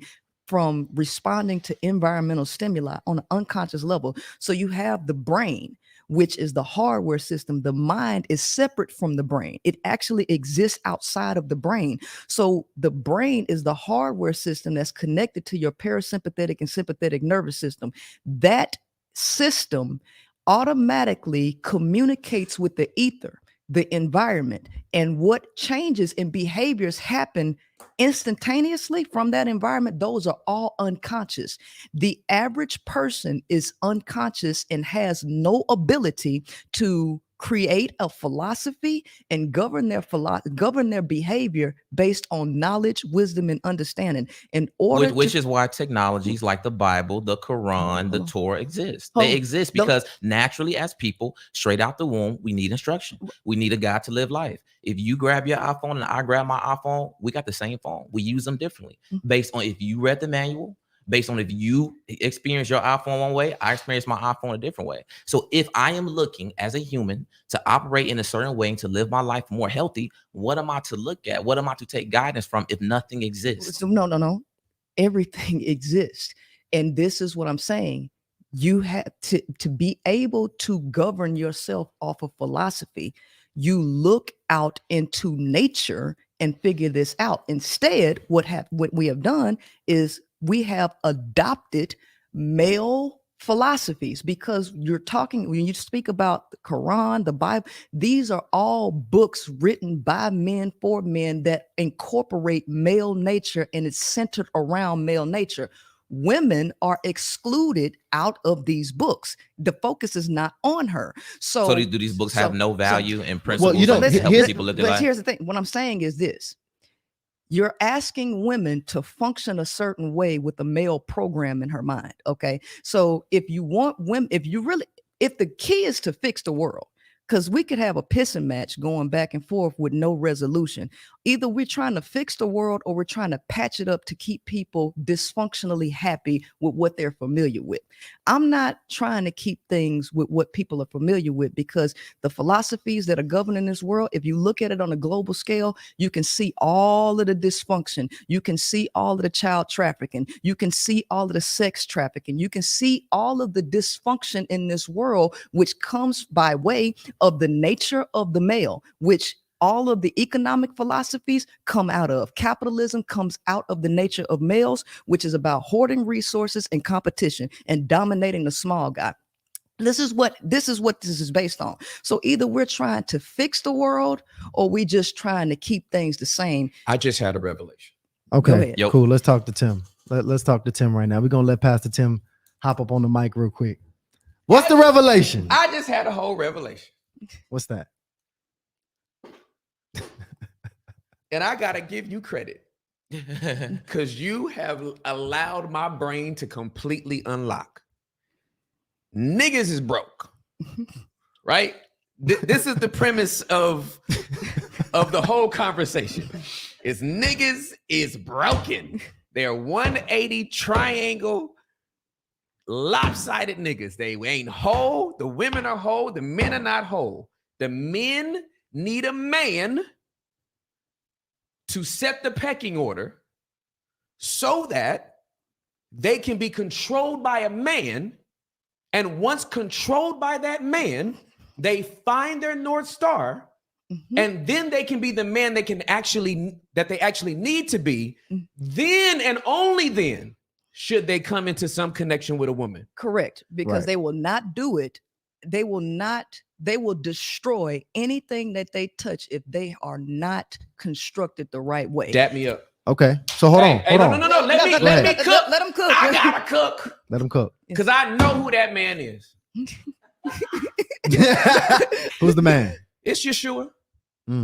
That's why he was born male. Well, based on what you're saying, he was the reason why he was born male to talk to men, to talk to men, to fix those men, correct, point them to their true North Star, and that way they know how to interact with a woman. And maybe this is why he is the man and the savior, so that he could have one true bride, who happens to be at this point confessions, not lifestyle, confessions, around 2 billion people. Perhaps it is that man, Jesus, the Christ, in a male body, born into this world, taking male disciples so that he could fix that 180 and ensure that they have the truest pecking order. that he is the firstborn amongst our brethren. He is Alpha and Omega, beginning and the end, the first and the last. This is the epiphany I'm having. One of the reasons why it was important for me to sit down with you is because, and the thing I told you off air before we even got on is, I know we said we about to debate. You know, that was the come see a thing, right? But debates don't allow people to finish their sentence, which is why when I get passionate about something, I always say, pardon the interruption. And if you said, let me continue, I would have let you. There's probably some people complaining that you talk too long, but I'm glad you're getting all your philosophy out. Getting interrupted does not value you, that devalues you. And I hope you haven't felt that from me. No, I haven't. Okay. No. But I am 10 toes down in this book, right? And to what you are saying, here is my heart and my passion right now. Girl, you so close to the kingdom. Ooh, you real close. You really close to the kingdom. And I feel like the philosophies that you have been metabolizing and that you are sharing is this attempt coming from a woman who sees the brokenness of humanity and desperately wants to fix it. That's what I feel. Yeah, that's what I'm here for. You know what I'm saying? And so I feel like where it will never be complete is if it comes out of the context of scripture. That's where I don't feel like it's going to be complete. I think you're going to help a lot of women. Which is who I'm trying to help. Yeah. Yeah. And I don't believe that gives us the reconciliation that I see in Genesis chapter number 2. I see God speaking to a man and a woman and giving them a commandment that needs, you said that there's a difference between, you said something about partnership and another thing you said there relationship. There was a difference between relationship and partnership. I said that the statement man should not, it's not good that a man should be alone is not a marital statement, it's a relationship statement. You said there's a difference between relationship and partnership. I do believe that there's a partnership between the man and the woman. I do believe that the Hebrew word for helpmeet is not this complementarian, like, submissive wife. Because if you don't read the text right, then you won't get the revelation correctly, right? So I do believe a lot of people want that helpmeet that is just subservient and cook my meal and let it be hot when I get home and raise these kids and do these dishes, and I'm gonna go out and work, and I'm the hunter gatherer and you are the nurturer, whatever. But that word in Hebrew has nothing to do with like this docile helpmeet. This is a warrior, a rescuer. This is a rescuer. This is a redeemer. God is actually called the same word as a helpmeet later for Israel.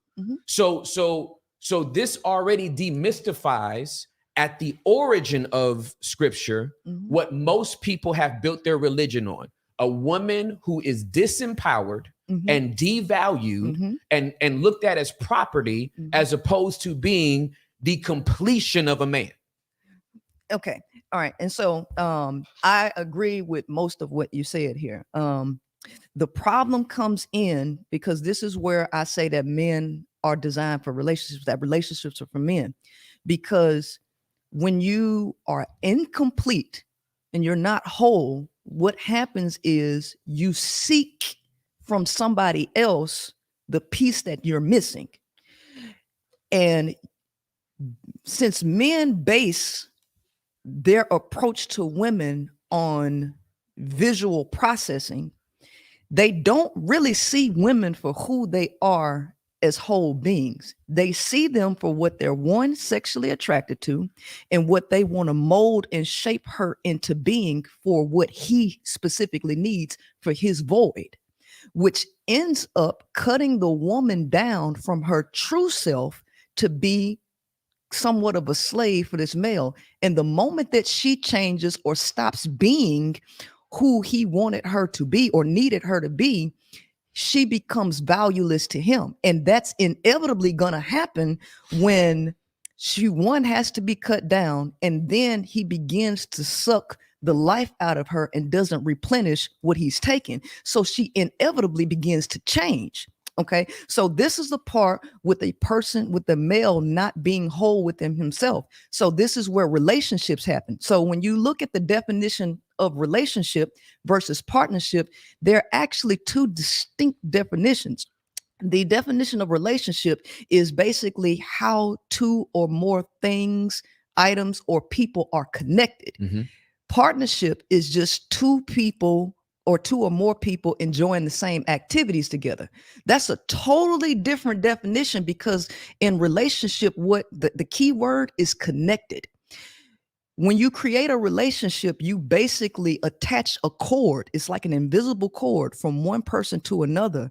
And through the scientific term of diffusion, basically diffusion in chemistry is energy that's moving from a higher concentration to a lower concentration with the intent to maintain homeostasis. Well, when a person who is not whole gets with a person who has more wholeness or more energy in them, and they build a relationship, what they do is connect this invisible cord, and then the energy begins to siphon from the higher concentrated area to the lower concentrated area. Well, here's the problem with that. The male is literally like a bottomless pit. It's like the more you give him, the more he takes. It's like it's never enough, right? It's never enough. So when it gets to the point where it's never enough, now we're speaking, I'm one woman with 3 men up here, right? So women say these things, right? They say these things, but men don't hear them because men are focused on their own point of view and not the women's point of view. So women end up giving. Even Ryan himself said it maybe a couple years ago. I don't know when he did this. Couple years ago. Yeah, I don't know when you say it. I don't know. A couple years ago. I'm wholesome now. I changed. Mhm. I've grown. They asked him specifically, how's your dating life been now that you date younger women with really no experience? Oh, it's been great because, they don't have a lot of bad experience. So they give you more grace. They give you more grace to what? Mess up, right? And so what happens is a lot of these guys get with women with the intent to fuck up, just so that they can do it without any repercussions, right? No. I want to pause right there. I will say that was an assumption curious. with the intent, because my intent was never stated. So I think that's an assumption you make. I know you said you wanted to stick to statistics, right? So facts. So I just want to make sure we doing okay, cool. So let me do this, because a lot of what you describe, again, we use this version of this broken man in every example. Can a man be whole? Like, can a man be at a point where he's ready for a woman? Do you believe that a man can ever get to that point where he's healthy enough to be in a healthy relationship with a woman? Well, the question then becomes, is there a man outside of the 41 Shades of Men, because that's a book that I wrote, that is not of the 41 Shades? Yes, his name's Yeshua. So well, guess what? Yeshua ain't sitting in front of none of these women. And if they're gonna talk to Yeshua, then none of y'all in the flesh are gonna be there. I mean, all people. This thing. So Priscilla, that's the all thing. people are capable of manipulation. Just as all people could be susceptible to manipulation. Well, here's the thing. This is just how humans work. Well, I want to finish. yeah, I want to finish go getting ahead. this, because I don't want to go down the Rabbit hole. philosophical. Yeah, I want to keep it here, because if we're saying that a man can never be at a point to have a healthy relationship, with a woman, can a woman ever be in a healthy point where she can have a healthy relationship? Well, the question would have to be, and if you want to get some women up here, to ask them specifically what it is that they want, because again, I'm talking to 3 males, and I'm the only woman here trying to convey on behalf of women's thinking. You all Women's thinking. You all want something that's opposite of what women actually want, right? And the thing that But that's women, a general statement, though. But here's the thing. That's not all women. Here's What is that? What do you mean by that? Here's the thing. That is actually a subjective statement. That's not data. There's no I know data you. I behind know it. you have a lot of you- statistics, when you but get- that would actually be a But subjective here's statement. the thing. Because This there's women in the chat that wouldn't agree with well, that. here's the thing. Unless Wait, you're saying hold that on, the only reason hold why on, they hold on, disagree hold with on. it is because they No, haven't here's the thing. been Okay. enlightened. No, seriously. Would we be having this conversation if everything was peaches and cream between men and women? Of course not. No, Of course okay, not. okay, Your platform, our platform, even Tim Ross's platform exists because people have problems and Right. relationships Absolutely. tend to be one of those common problems. And so here's the thing. Okay.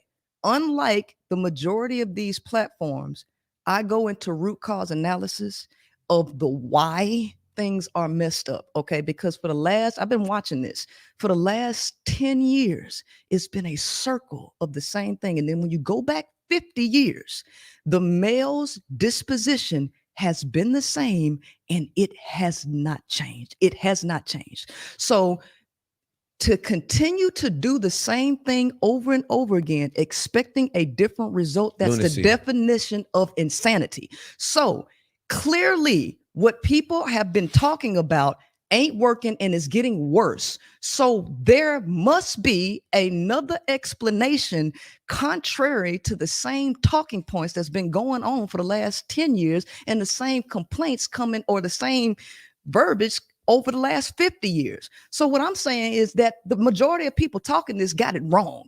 And I'm coming with something new that ain't nobody really even talking about or not focused on.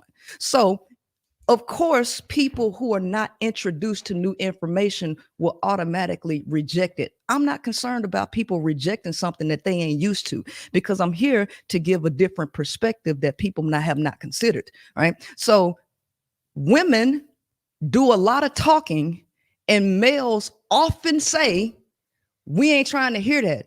It just go in one ear and out the other. So women are saying what they need over and over and over again. Women are saying what they want. And clearly, men do not care enough to give women what they want. But I can tell you right now, men got a whole laundry list about what they need from a woman. And if you ask the male what he's supposed to do, he gonna give you a real shallow answer, provide and protect. And that don't never even have no real context. So it leaves a whole lot of gray area. I used to be a car salesman. And guess what? Car salesmen speak in terms of gray area. And when you don't speak in absolute black and white, guess what you do? You give people the ability to create their own fantasies and fill in the blanks that you left blank. So when a man says provide and protect, they never even go into detail. They allow the woman to create her own idea of what she thinks he means by provide and protect. Then she goes in looking for certain behaviors that she might want that have not been properly communicated to the male, right? While the male is just doing his natural do, okay? So this miscommunication, this misunderstanding about the biological and neurological makeup of both the male and female is causing a lot of conflict. And I'm here to give more context to the why things are dysfunctional. Now, the way I'm saying it, the fact of the matter is men do not benefit from me telling women the truth about how men think and how they function, because if women saw men the way that I see them, a lot of women would not give men access to them, and they would not tolerate a lot of the things that men are doing and be sitting there extended periods of time continuing to give their energy to try to make this male be something that he keeps showing you that he not Now, gonna be. I hold think, on, let's- Princella, let's- if women took your counsel, Mhm. I think they're gonna be in trouble. And the reason I say that is because because you are laying out some statistics, but it's your perception of the statistics. Like you talk about, hey, 50% of marriage, 50 some odd percent of marriages end in divorce. No, I said 54% of women who are divorced never want to remarry again. Even in that statistical statement, your reasoning for it is very pessimistic. Because I could say, as a pessimistic person, or as a more so optimistic person, is, hey, I do understand that, because it's very hard once somebody experiences some trauma or some major issues in a relationship for them to revisit one. So these are the things that you should do to potentially more ready yourself and increase your level of discernment so you can have success in the second marriage. Another statistic you dropped was about what was the second one? It was about how religious people tend to have lower divorce rates. And you talked about the reason behind that. This is your opinion, right? Your perception is because of an indoctrination that happens that makes them uncomfortable to leave the relationship. Well, now, in my position, if the way I think, more of a optimistic, this is my opinion, is optimistic, I would think, hey, the reason that those people are less likely to get divorced is because they're operating principally based on what the scripture tells them, because they have a philosophy prepped and ready that they lean on when they go into the marriage. So my thing is with what you're saying, because you do provide some valid points, and a lot of things you're saying men are absolutely capable of. But when I hear you communicate, it's funny, you actually sound very similar, it's my opinion, very similar to how I used to communicate. And I used to communicate from a very pessimistic place. And statistics that I used to share, although some of them were, or all of them were true, my perception and understanding and the way I communicated to them were really inciting people and really very divisive. And it does not ultimately bring a solution. If you change your mindset to all men operate in this way, it doesn't, like, how does And that see, help? no. And let me actually add to that. And because I think it is very divisive, because I think with your philosophy, is it safe to say that you feel that it's wrong if a woman desires to have a man in her life? You would say that it's something wrong with her. No, Can we just please yes or no, just real quick? Because I actually want to get to something else.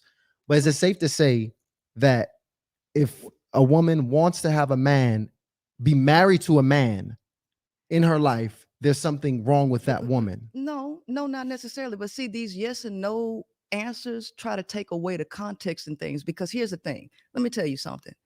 What would do you have children, daughters, anything? Not yet. Okay. You don't. You got 2 sons. No kids. Hypothetically, if you had a daughter, okay, would you want your daughter dating men based on an idea about that man, or do you want her to be realistic about men? I want her to be realistic. Okay, all right. So so what do they say about truth? Truth has 2 sides. Truth hurts, right? Truth hurts, right?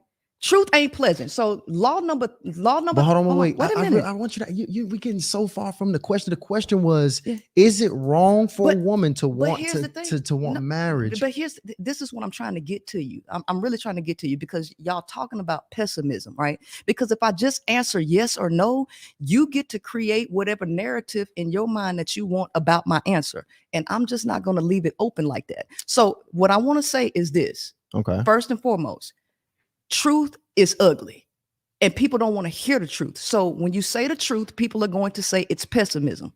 Okay, whatever. The fact of the matter, I have what is called 41 Shades of Men, right? The truth about it, I'll just give you a couple of those men. You have one man that would be the STD man, right? If women do not accept men for who they are versus creating a optimist fantasy about them, women will open themselves up to just accept men for what men tell them through the manipulation and all of that. And what would an STD man do? What's his purpose of even getting with her? His whole objective is just to try to infect her with a disease. Listen, Princella, I'm listening. The thing about it is, I get you don't want your narrative to get twisted, but it's very difficult to have a conversation with you, because I'm really trying to ask you a very direct question, but you want to push your lesson so hard that I can't ask you it's just a very straight, you don't even have to yes or no it, but just answer that question. Yes. Well, here's the thing. It's not, but remember, when we talked on the phone, you let me know you just wanted me to talk so I could get it out. Yeah, right. Absolutely. Okay. You don't have to yes or no. Right. But I want to know, is it wrong if a woman does want to be married to a man long term? Here's the thing. What does the woman want out of it? Okay. If she wants something that y'all cannot give, it absolutely is something wrong. And what if we can? Right. Let's focus. What if we can give? Here's the thing. What you can't give is what she's wanting. And I'm telling you, this is what I tell women, okay? I say that, one, men are incapable of love, first and foremost. Guess what women are looking for from y'all? They are putting up with a lot of drama from men because they are looking for something like love that they were meant to be themselves. They were meant to love themselves. But instead, because the system then created it this way, they are looking outside of themselves for something, for men to give them something that they're not capable of giving. And here's the reason why the male is not capable of giving you that. Because not only are y'all battling testosterone and you're battling the pecking order, which means that you're in competition with other men, you are also battling your nature to try to not impregnate as many women as you can. This is the biological code that's going on in you. So you have to take a certain amount of willpower just to govern your own biology, to govern the thoughts that goes across the male's mind. You have to put so much energy into that.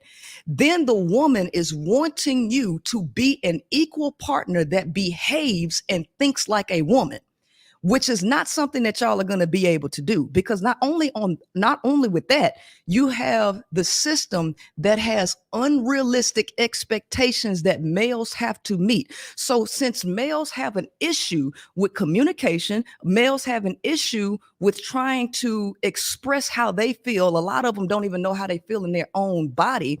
They're not going to even be able to understand and carry the load that women are asking them to carry, which only burdens men down even further from reaching this quote unquote thing called love. So what we're asking the average male to do is to be the top 1% of man, which is not likely in a system like this, and then have women accept the man with the idea that he can be this 1%. It's inevitable dysfunction. The only way that a relationship with a man can work from the woman is for her to not expect him to do anything. She shouldn't have any expectations on him, right? And she really should just do the majority of the stuff by herself and allow this male to do whatever it is and get it together whenever he gets it together. So essentially, go ahead. So to synthesize, based on what you're saying, most of your disciples are going to be single women that if they want a child can just go to a sperm bank and if that's what they want. Because here's the thing: if they go to one of these guys who ain't got it together, then we're going to end up with the same problems that we have. So, like I said at the beginning, the goal, we know how men operate. Sex is a reward for men. Women shouldn't be opening their legs and just getting with any man. And they shouldn't just be marrying any man, because any man could say that they want to marry you. But what does that actually mean? It really don't mean anything. The woman thinks it means something, but it doesn't. So there are plenty of women who are married and they have the bulk of the load of the child rearing. That's why they call it single married women. You have so many single married women who are carrying the bulk of the load where the male is not doing much of anything. And these women are stressed the hell out, right? Okay. And so what do you do under these circumstances? These are very real circumstances that people have to consider. And what I'm saying is the reason that dynamic looks like that is because of the differences between male and female. So us trying to force humans together, anytime you have to force something, you're going anti-nature. They had laws and things set up to even facilitate this.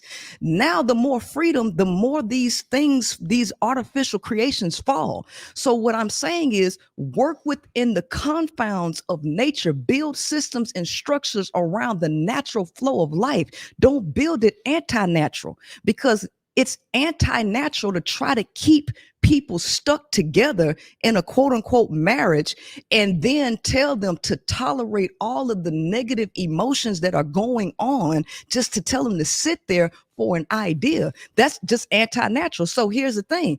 If women did choose better and make better decisions, unfortunately for men, because men are the ones that are going to be on the losing end of this, because this system has been brought down to facilitate their impediments. It's going to be hard for the male to get a woman the higher that the woman goes. So the male has a vested interest in telling her no. but he also wants her to have children. If she gets up here, the woman now has the freedom to say, I don't want children. And the woman don't have to have children if she doesn't want them. But the male wants her to have them. So the things that he wants goes directly against what the woman wants for herself. So how do you operate in a new system or a new structure that's going more in line with nature? The only way that you're going to be able to do it to make women feel like the risk is worth the reward, because women take a big risk when they have children and when they get married, because most of the weight is going to be on them. If in order to do that, men like we was talking about earlier would have to govern males in a natural pecking order where it's just men, right? And where they earn the right to get out and say, I am now a man. There is no rites of passage. People just willy-nilly doing all kind of stuff. So we have to put rites of passage back into play, and the rites both of men passage, and women. yes, but both men and women, but it's not the same rites of passage ritual. So Right. let me say this. Yeah. Like everything that you're saying makes, like, I love Jesus so much more after talking to you. If there's any dwellers that's in the chat, Where you at, dwellers? the majority of what you're saying, I say on my pod. We just point them to a different direction. Mhm.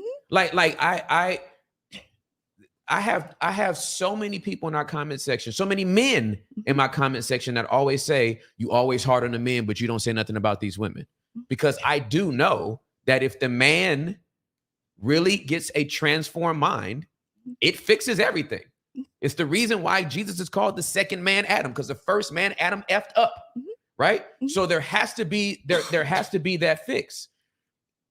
I just feel like everything you're saying, I'm like, oh, I say this on my pod. I just point them in a different direction. I do feel that, and I want to commend your bravery to fly here and sit with three men. Yes, Strong absolutely. men. No, and I hope you haven't felt outnumbered in any way or whatever. But I know you got your sister here. She got some backup, and I know you got some the disciples, power players. the power players in the First chat. off, Power a little players bit too in the chat. But I do commend you for just being you. You know what I'm saying? And it's what I love. Anytime I sit down and get to talk to somebody that has a opposite opinion, a different opinion, however I feel about it, perspective, philosophy, way of living, whatever, it just helps me to understand how I need to communicate Jesus clearer. It helps me to understand how to navigate the conversation and go back to scripture to make sure it's still grounded and that nothing has changed. And it is solid. I feel after however many hours we've been talking, it's as solid now as when we started. Would you be opposed to a challenge? No. Okay, here's my challenge. I want to hear this. Because I love you, sissy. Over 4,100 people in the chat, by the way. All right, we love all of y'all. It's jumping. It's jumping. I am what I refer to as a realistic optimist. Okay, I've lived enough life. I'm 48. If I shave the beard, I'm 31. Right, black don't crack unless you use it. Right. So I've been around a while, and I used to be an optimist until I kept living, and then I was like, yeah, everything ain't half full.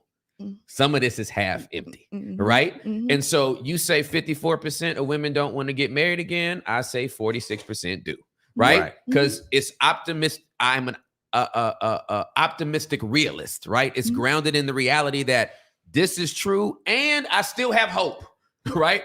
As much as dark as the world is getting, it can get pitch black dark. That just means I could be a brighter light. You know what I mean? Like I don't even have to go to 1,000 watt bulb. If it's pitch black dark and I'm 100 watts, I'm still shine, right? So my challenge is, would you be against finding like 10 niggas Why you say it like that? No. Let me cook now. Let him cook. You done drew stuff and I'll just say why you say it like that. I'm Like a 10. nigga from LA. Like this I talk, right? Like 10. So here's where I'm at with it, right? Yeah. So Genesis chapter number 19, God tells end of 18 going into 19, God tells Abraham, I'm about to go ahead and murk Sodom and Gomorrah, right? I didn't look that they sin too long. I'm about to come get these niggas, right? Right. He didn't say it like that, but I'm just saying, right? So Abraham goes on this he starts like, hey man, my nephew lives there. If there's 50 people there, would you spare it? And God's like, I'll spare it for 50. Then he's like, all right, don't be mad. If it's 40 people there, would you spare it? And it gets all the way down to like 10. Because what he's trying to say is they can't be all bad. Like, you know what I'm saying?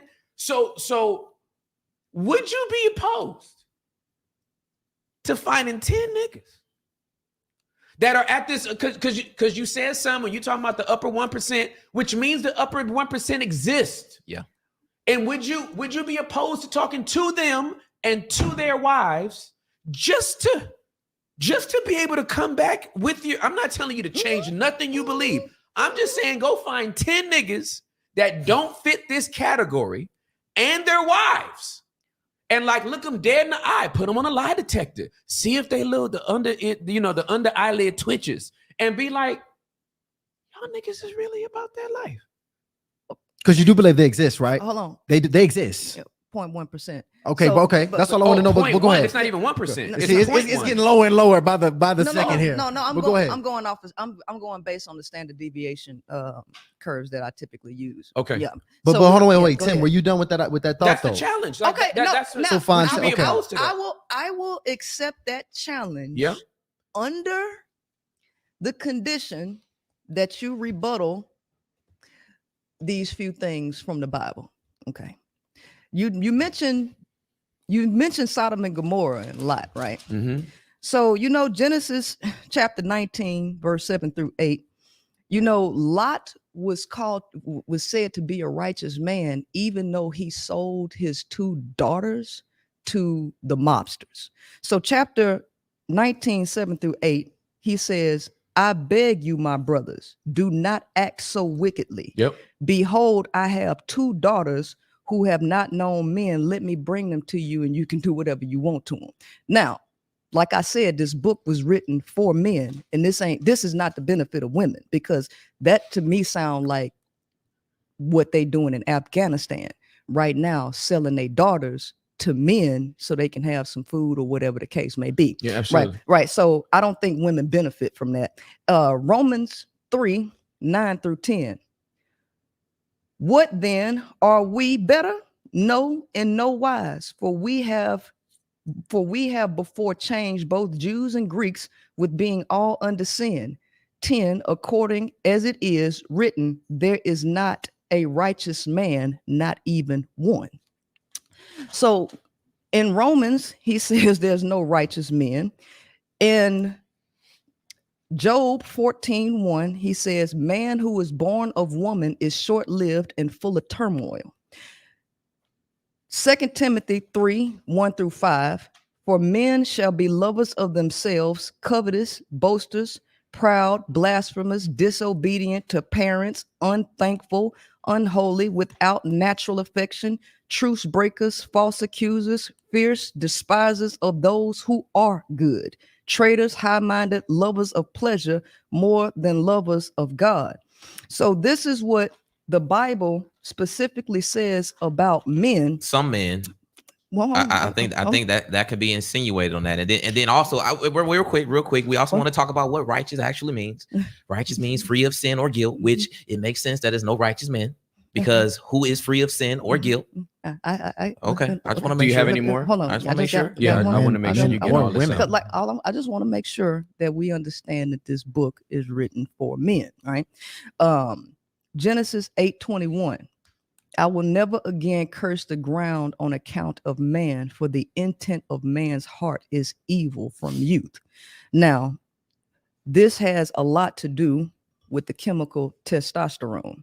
And we had a doctor, a neurologist, do 46,000 brain scans on men and let the world know, because this is popular out there, let the world know that men's brains do toxic things that women's brains don't do.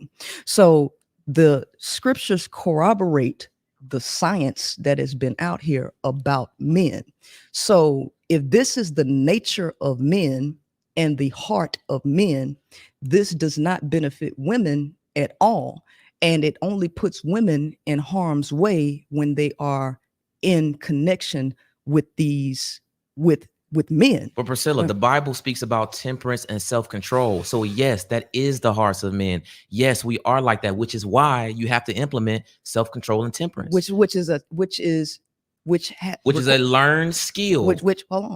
Which requires a lot of willpower that the male obviously does not have, because look, we can look in the world. I know you don't like it, but I can see the state of the world, and I'm not living in delusion land, because at the end of the day, you all have to admit that what is being said is the truth, right? That's a warning.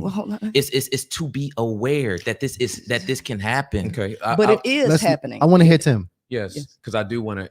Go ahead. You said you would accept the challenge if I would refute that. Yeah, go ahead. Or those scriptures. Yeah. Those scriptures are irrefutable. Mm-hmm. I can't refute them. Mm-hmm. What I can do is hold the tension Mm-hmm. between the broken humanity of man Mm-hmm. and the Bible not having any chill and outing everyone Mm-hmm. from the beginning all the way through to the end that did not hold the integrity and the character and the standards that God's precepts, decrees, laws, and commands ask for, which is why we needed a savior. I absolutely agree that what is being asked of men and women is absolutely impossible in our own willpower. Left to our own devices, we will always go to our default lower level, because the condition of men and women at a biological and psychological level is to seek pleasure and avoid pain. That is not just in men, that is in women as well. Everyone. So what I will say is, this is why we were given, and I can only talk as a believer, I can't speak and represent 4,000 people. This is why we were given the Holy Spirit, so that he would lead and guide our lives, and we would not even be trusting in our own flesh. As Paul writes, dwells no good thing. Right. No good thing. All right. Now, I appreciate that. Now, Can you take this challenge on now then? well, let me finish with it. We got to find these 10. I got the 10 good brothers, by the way. Man. As a matter of fact, I got about 50 of them actually. They all been on the show. You got them rooting for you too. I got them in here. here. So I just want to really ask this here too, because I think it's really one thing I don't like about, even when I think about the red pill community, right, is they do a really good job empowering men in certain aspects and having these truths. But we were on another show talking about that. Yeah. But then they mix in these very fear-based messages Absolutely. about women. And when you instill a spirit of fear in people, that's not really how they should be operating. That's not the highest level of operation. Correct. And it does everything about your messaging is literally the opposite of the red pill community, because what you do is you have also these truths and this empowerment into the ladies, because I do think ladies should be investing in themselves.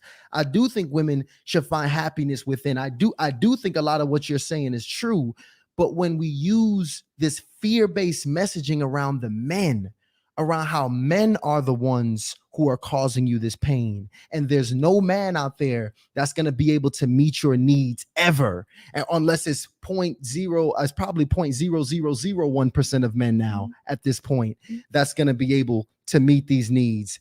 That is dangerous, because again, those fear-based messages is never going to be able to truly empower somebody because they're still operating off a level of fear in the way that they move. You call it truth, but it's really fear, because if that man does exist out there, but we never talk about what that other great man looks like, we never even bring him up. At no point in time have you ever talked about what a relationship could look like if a woman were to find this type of man. Exactly. And you acknowledge that he exists, you make him this leprechaun that we shouldn't even worry about really finding. And really at that point, we incentivize women to just be together. And I can imagine when you have that level of messaging, the type of person that's attracted to that message, the messages of fear. When I look at the red pill community, the type of brothers that are really deeply in that community at the deepest, they're not the ones that stop by and keep going. I'm talking about the ones that get stuck in there. When you look at the condition of their lives and the experiences that they've had with women, I understand why they got stuck in that community. And when I'm hearing a lot of the ladies that really might get caught in your community based off the messaging and stay there, live there, not stay there, not keep it moving, I can imagine these are ladies that have had absolutely horrific experiences with men. So let me ask you this question. No. And I want to figure this out because I think all of this matters. Princella, have you ever had a good experience with a man over the entire span of your life to date? I'm just curious to know personally.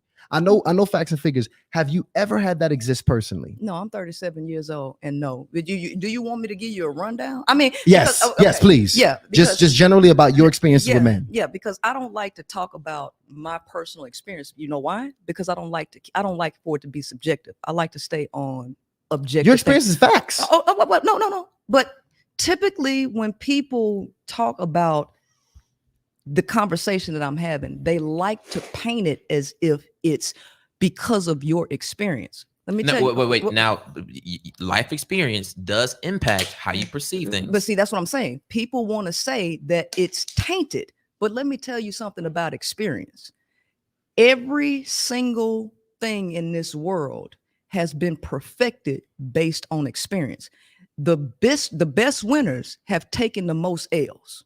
You don't win without taking no L's. And how you win is going back to review the tapes. Right? I like the spirit of optimism now that you have. But I always have optimism. I like that. No, I always have optimism. But here's the thing: for every effect, there is a cause, right? Yes. All right. So I come from a scientific point of view, and once I get to a point where it's continue to do the same thing over and over again, expecting a different result, then then something has to change. Okay. So I date women now, but this month, only women. You only date women. I only date women now.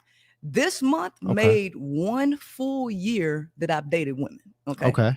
Prior to this, I've been with men my entire life. Okay. Now, my experiences with men have been me working with men, me being friends with men, and me dating men. After 20 years of experience, I have come to a conclusion about a variety of men.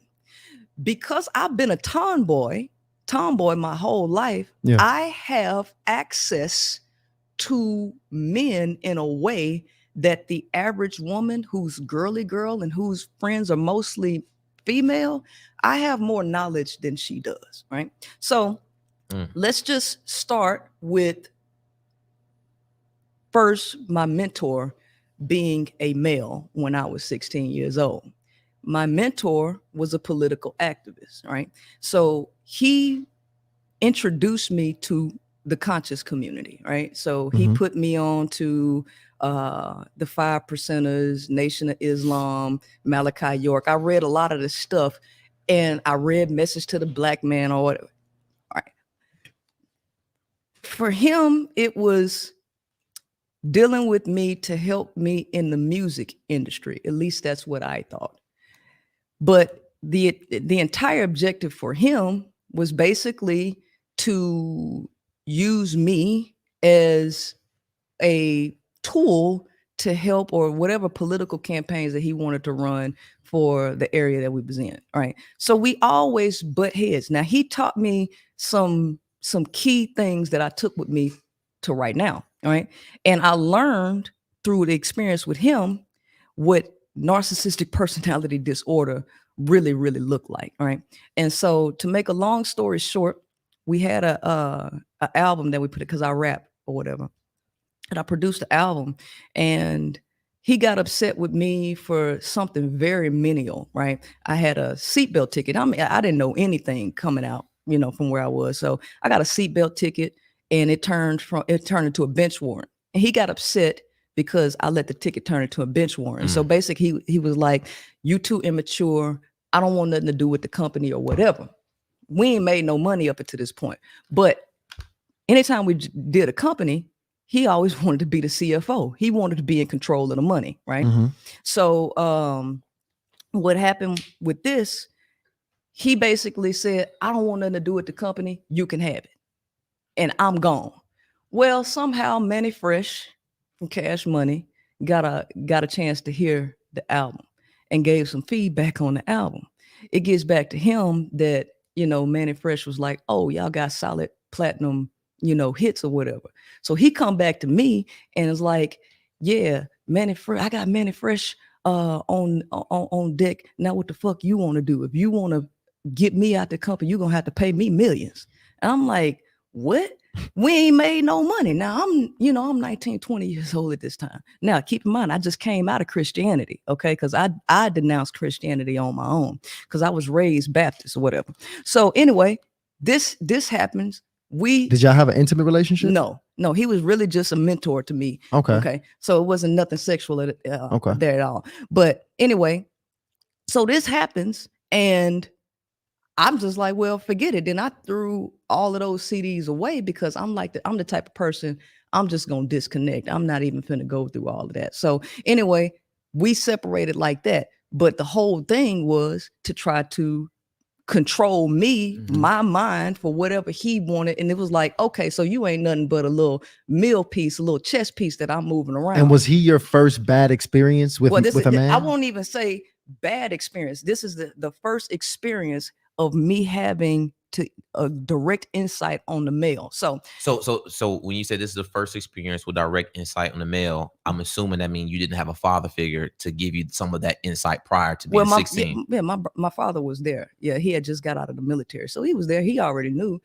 People in the community knew this guy, right? So but you said this guy was the first time you got from another male that's not your father. Well, if you want to talk about my father, my father was an alcoholic, and he actually broke my mother's nose with a telephone receiver. I got you. Okay. So your experiences with negative experiences with men started very early. Very early. All right. Okay. All right. So, but what we're not gonna do is try to make it seem like that's no. I don't want to do that. I just think that's context. I want to give context, but I need to get through more of them, right? So so that you can see the consistent thing. Because here's the thing: if I put 100 marbles up here or M&Ms up here, and I made 98 of them blue, and I made 2 of them yellow, and then I mixed them up, what's the likelihood that you're going to pull out a yellow one? Let's say the yellow ones are the good ones. 2%. Right, 2%. Well, no. That depends on what tool you using, right? And how you and what the strategy is for you to go about grabbing. She said I literally just said, I say shook it up in a bag, and you just cool. because if you randomly draw, that's all I'm saying. If you're using your eyes, it could be different. She put it in the bag. bag. Let's get to the point now. But okay. You sift. Right, okay. Hold on, because y'all asked me a question. Okay. Because I don't really talk about my personal experiences unless unless somebody asks me. I'm not, and just so you understand, I'm not using your personal experiences to say what you're saying is not justified, because a lot of what people been through allows them to go into deep research and to study and actually become credible in certain spaces. So I'm not saying that's discrediting you, but I think that's just important for the audience just to get context from the message in general. You have a story, right? And what I'm saying is I want to tell the story, so just let me tell it.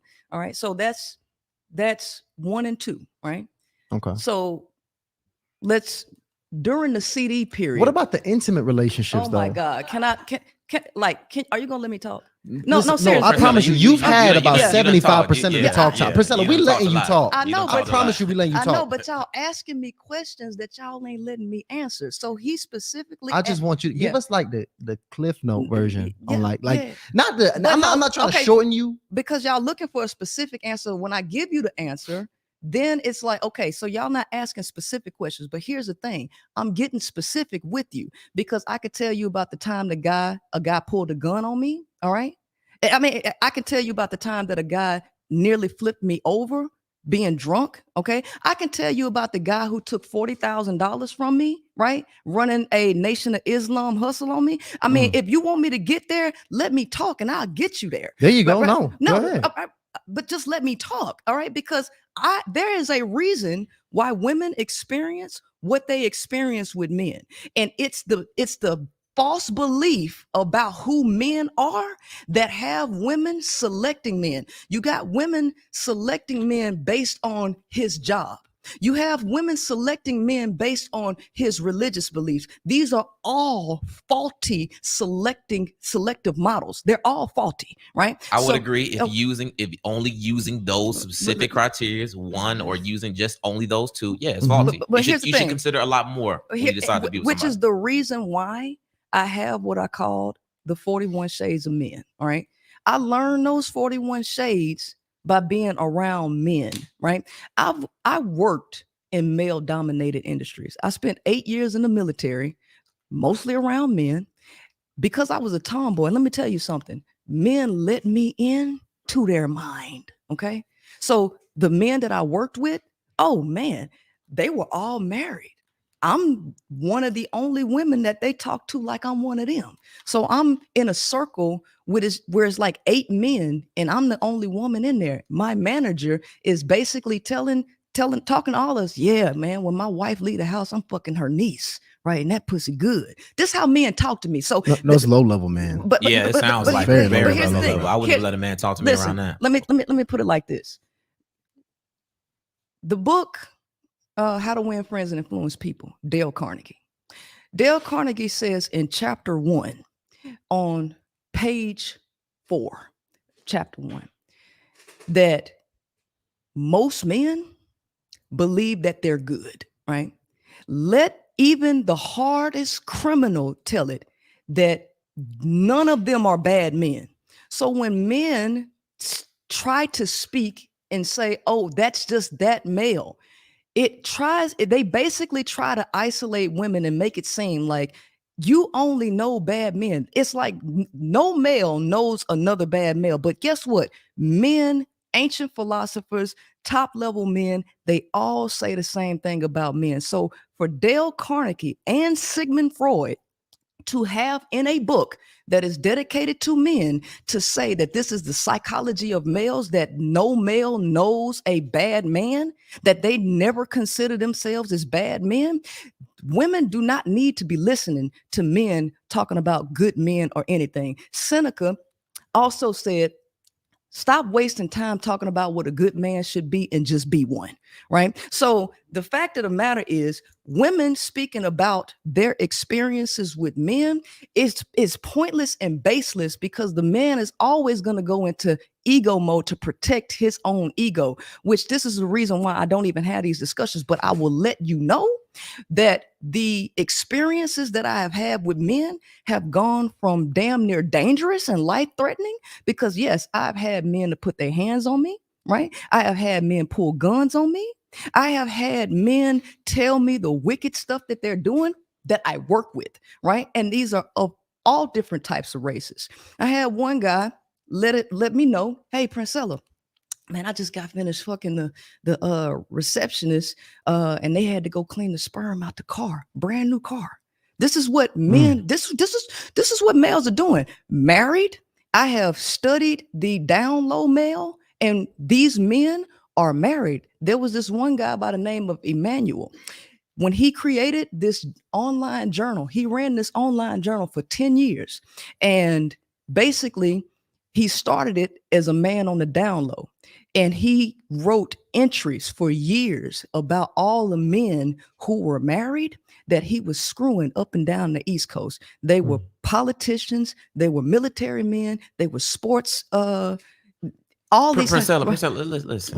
Wait, no. We don't need to go through a list of all the bad, shady characters from your past or that exist in the world. We have a platform of 200,000 people, for most of them women. So yes, we've heard those stories, and just like we've heard stories from the opposite from women. But we're not going to have this fear-based messaging to. It's just reality-based messaging. It's fear-based because reality, good men exist. The reality, bad men exist, and the vice versa for women. Y'all want women to see all of y'all as good and take risks. No. We want people. Yes, we do want to encourage people to take risks because a relationship, a long-term relationship, is a huge risk. But we don't want people to think that everybody's the same and that this situation is always going to happen to you. We want to have people to be forewarned that both men and women are capable of injustice or evils or whatever you want to call it. But I'm not going to sit here and just listen to a bunch of things that men have done wrong and think that's the best way that you want to communicate to men and women. No, I don't think women should be trying to help men be better men. Men are responsible for being better themselves. So here's the thing. Men can believe and do whatever they want. And I'm telling women that they don't have to participate in that because who I care more about, because life is more important. And the nurturer and the sustainer of life is women. And women are the ones who have the children. They're the ones who need to make the better decisions. So I really don't care what men really think about the message because they want access to women and they want women to take these big risks on them. I think women need to have their self-interest and think about the risk that she's taking because she is taking the bigger risk. The male is not the one taking the bigger risk. I'm curious about this too, because I think it was a major life decision to make, because I get your concerns, especially personally. It's just in your life when it comes to bringing men into your life.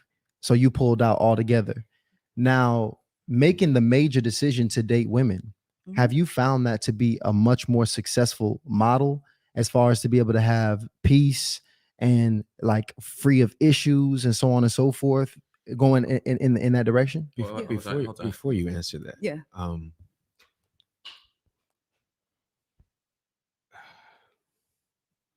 First of all, just thank you for the gift of your vulnerability.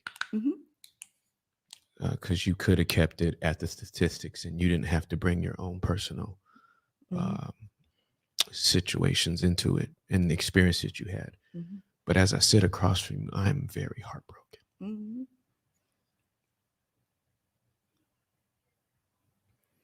I appreciate it. I'm heartbroken.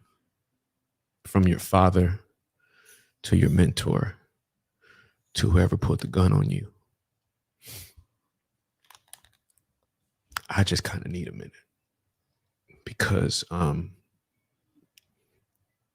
you didn't deserve that. And that wasn't supposed to happen to you. And I know you've probably moved on and you've integrated it and done some therapy, but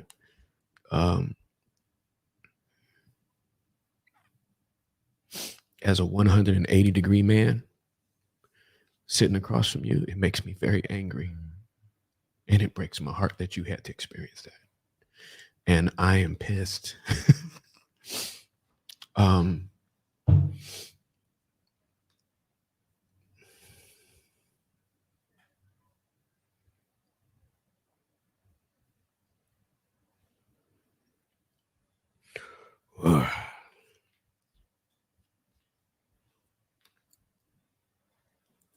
I make no apologies for my tears or none of that. Everybody that's a dweller understands how I get down.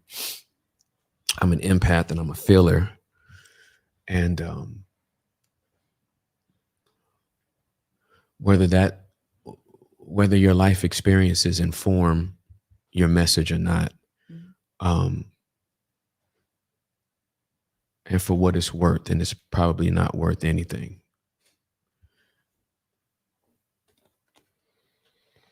I just hate that happened to you.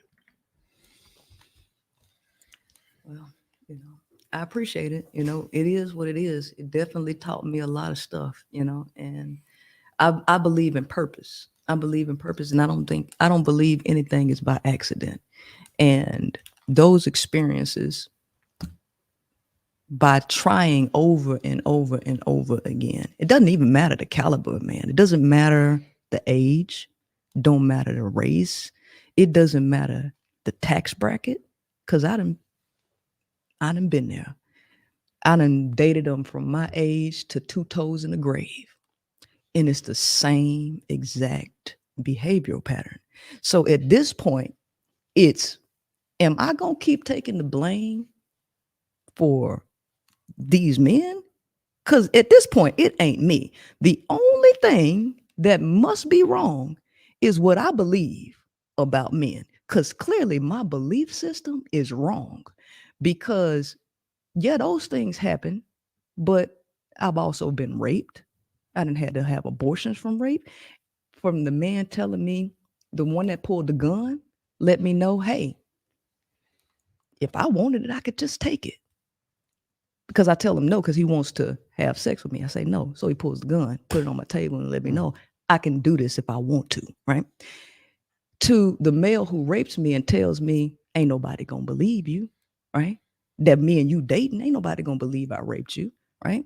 To another man grabbing me by my throat and slamming me into the shower because he was jealous of my ability to put business together and to communicate with people. See, that ain't me. There is something else going on here. And maybe my belief system about men is totally fucked up, because it is this belief system that I think that I'm supposed to be helping a man. I'm supposed to be submissive. I'm supposed to build the man up. You do these things and there's still a problem. So the last man, I had 2 men actually 3 men take money, large amounts of money, but the lowest amount was $2,000.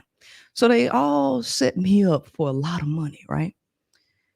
For every L you take, it's a lesson in those L's, right?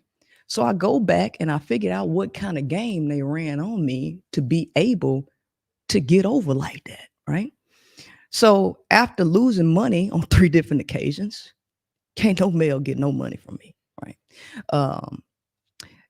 After those abusive situations that I was in, and one of my friends had the nerve to tell me, he said, you know, I know me and Princella. I could have told you. I said, well, then why didn't you tell me, right?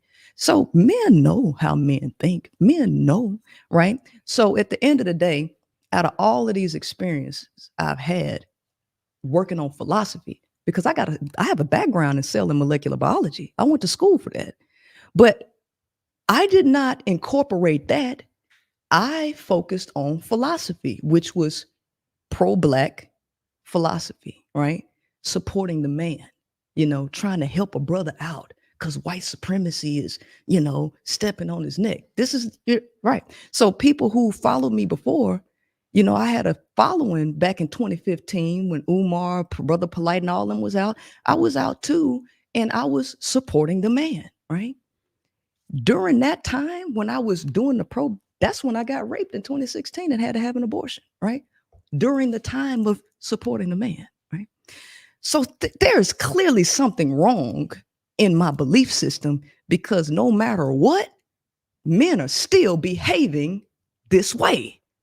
Okay, when I changed my belief system and I incorporated biology, psychology, and philosophy, and I stopped looking at the world idealistically and I started looking at it realistically, everything changed.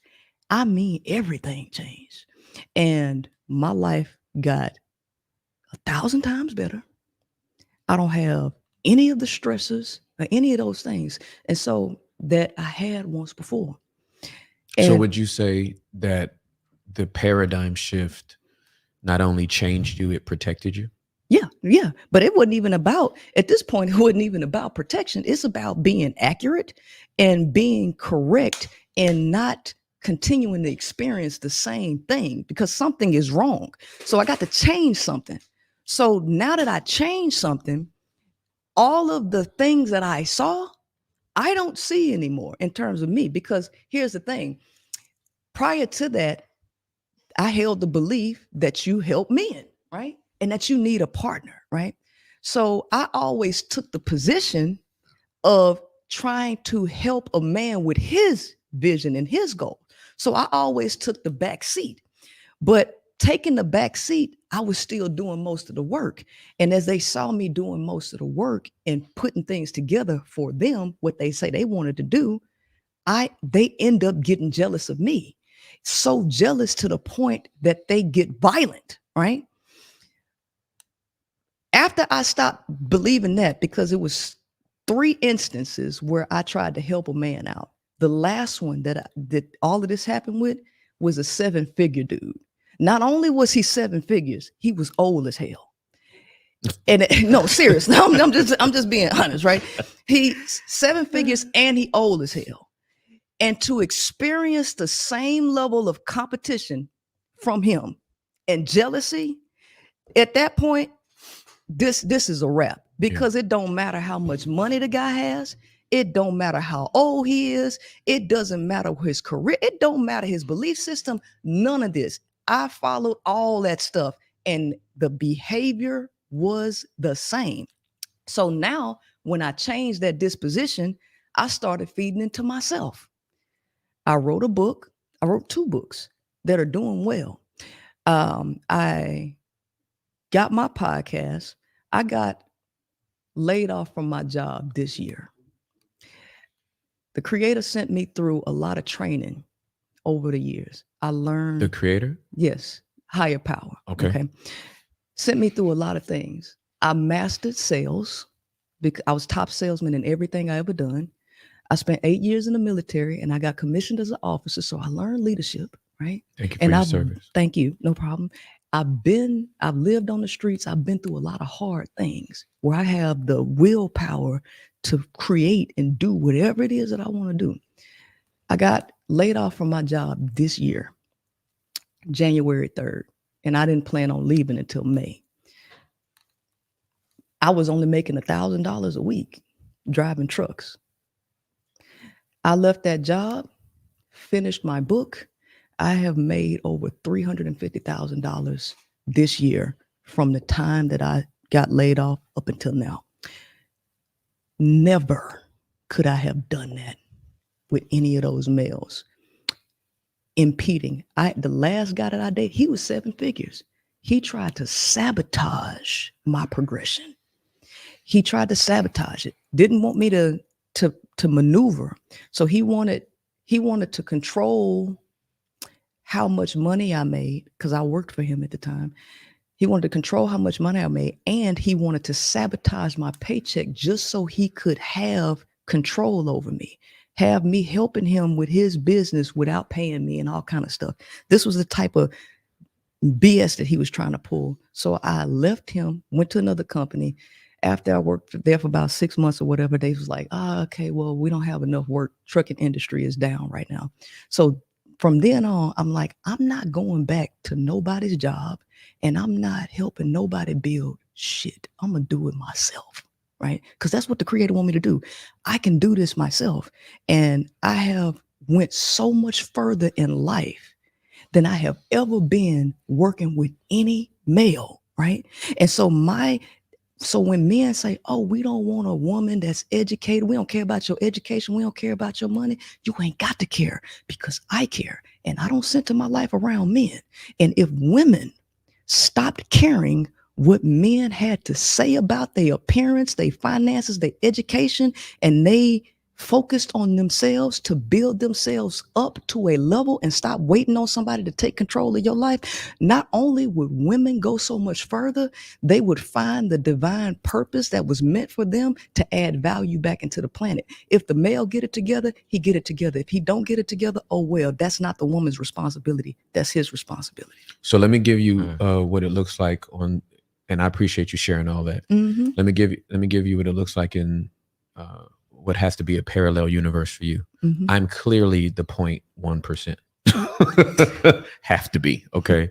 And I progressively got to that. You mentioned Ryan's words 2 years ago. He's evolved since then. Sure. Obviously, 24 years of marriage, I'm not the same man that I was when I entered into marriage. I got married at 23. Juliet was 20. I didn't have a job or a car when we met. 5 years later, I retired Juliet from her job. She started a business. She produced books and did a whole sorts of things. She's Afro-Caribbean, so she's Jamaican and Bahamian. Mm-hmm. That Bahamian side is real sweet. That Jamaican side got 22 jobs. Mm-hmm. So what I've told my wife for the last several years is that I'm the executive producer of your dreams. Mm-hmm. Whatever you can come up with, I can finance and will and do. Mm-hmm. And so there is a contentment and an empowerment that she has because I allowed the man, not a man, the man, Yeshua, to establish his dominance over me. That's why we have to receive him as Lord. Like the stuff you're saying fits here. That's why I say you super close to the kingdom. And what he has asked me to do is not just receive him as Savior, but to submit to him as Lord. Every man needs that. That's why he's King of Kings, Lord of Lords, right? And so in that relationship, with that submission, I am for my wife the type of man that you say does not exist. What my hope and prayer is that through this conversation, everyone that's listening, I think it's still over 4,500, over 4,500. 4,500 in the chat. Thank y'all so much for staying with us this long. This is thousands that's gonna watch this after. Yeah, for sure. I really do feel like one of the major takeaways is my major takeaway from you is that you are an overcomer. Absolutely, unequivocally an overcomer. That you would not allow the pain of your past to be a prison for your present and or your future. Correct. And but there's one, again, I'm a Bible dude, 27 years. January 14th to be 28 years that I've been a believer in Jesus. Okay. Can I say something right Of course here? you can. Absolutely. My message to women is that men need religion. I believe that religion was created for men and that men need it. Men need. Interesting. Yes. Men, okay. Men need. Glad we got here. No, men need a level of fear in them. Without fear and the male not believing that there will be consequences, the male has really no incentive to be a better person. So when they always say you should seek a God-fearing man, there's a reason why they say God-fearing, because men are governed and controlled through fear. The problem is they have tried to put women and govern women the same way that you govern men. Men are the ones who need the controls. Women need to be taught and be free, because they're neurologically wired for that. So I applaud you for being a religious guy, because men absolutely need religion. Unfortunately, it's the women who are filling the churches, and the pastors are mainly talking to women, and the men are only there for the women, and they ain't listening to nothing, because you don't train men or teach men through speaking. You teach men through consequence and reward. So even the preaching mechanism or how the message is conveyed is geared to women, which is not the way these things should be. Women should be free. Men should be controlled, because their very nature needs the controls. So it's good that you are a religious guy. I don't think that you shouldn't be. Okay. Yeah. So I'm fascinated by this thought. I know you don't dabble in hypotheticals. Would you be opposed to indulging one? Go ahead. Because I just want to know where your mind would be on this. If dad is not abusive, and all of these men that you had bad experiences with, they're erased, and all of the experiences are with men that were controlled the way they needed to be need to be controlled. Mhm. Are you still across from me at this table with the same paradigm of thought? Yeah. Do you still believe you arrive at the same conclusion the same way? Well, that's why you have purpose, right? Mhm. And everybody has a life purpose. The reality is it was just never meant for me to have an experience that would not allow me to see the truth, right? So I asked So did Tashana- the creator put you in these bad I do experiences believe that, yes. to arrive at the truth? Right. And here's the thing. And you don't think he has the opposite waiting on you? You don't think he has a man that's going? Absolutely not, because we are astrologically we're moving into a new age. Okay. And when in reality, the Bible is actually an astrological book, but that's a topic for another discussion. Okay. So we're moving into a new age. We're moving into when Pluto in January, Pluto will be entering Aquarius. We are in the age of knowing. We just got out of Pisces. Pisces was the age of believing. Now is the time of knowing. And if you just look, you can see a lot of the illusions are falling. Look what's happening to P. Diddy. Look what's happening to the entertainment industry. Look what happened to Harvey Weinstein. Everything is being exposed right now. The veil is lifting, right? So this is the age of knowing. And because I was born as an Aquarius, in the age of Aquarius, I am here, the water bearer, which is coming to bring truth. The creator would not allow me to be born and to believe in anything delusional, because my purpose here is to help shift the planet into a higher state of consciousness, to raise the awareness of humanity. So my job is not to continue to push a level of delusion.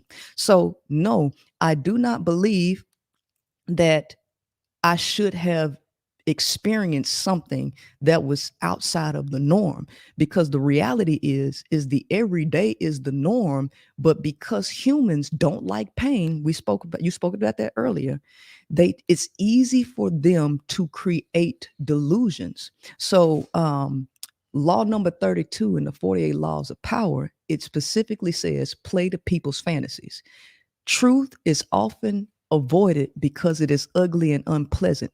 Never appeal to truth and reality unless you're prepared for the disenchantment that comes from the people. This is literally verbatim what it says in 48 laws of power. Stay away from the truth.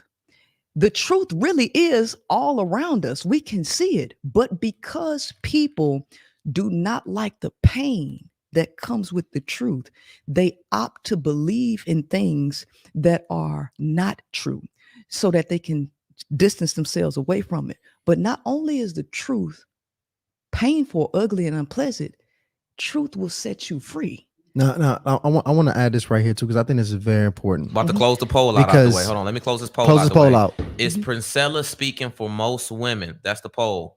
I've been running it for about an hour. It's about 58 minutes, close to 2,300 votes. And it looks like 68% of people say no. But on the opposite end, 32% of people say yes. So, and appreciate that, Ryan. So the thing about it is, when it comes to truth, we got to be very, very careful when we talk truth, because there's a reality where you have your truth and then there's the truth. And those are two different truths. But when you're in so deep in your truth, it's very difficult a lot of times to see the difference. And even the fact that you can have a brother right across that we say is the 0.000000001% man, he's here. And I know a lot of these brothers. And the funny thing was, to be honest, growing up, I also didn't think that certain things were possible. You know, I really didn't think, like, I thought it was delusional to think that I can have an abundance of money. I thought that I was, gonna have to pretty much be another victim of poverty, being that that's what I was around. That was like normal to me. I didn't know that even some of the toxic things that I grew up in relationally was not normal as well. Like that, because the toxic, that was normal to me. But there is an absolute possibility to create something completely different, but it takes very different information, and it takes the right information. And I think it's a completely different conversation when we talk about how do we dwell and survive and escape all of these bad men, instead of talking about how do we become the person that can actually grow and build alongside a 1%er. I think those are completely two different conversations. And honestly, I don't think the number is 1%, but I'm gonna talk your language, because the reality of it is you've never met the 1%er ever in your life, correct? It's a 1%er. No. Here's the thing. You acknowledge that he exists. Yeah, I mean, But let me ask you this.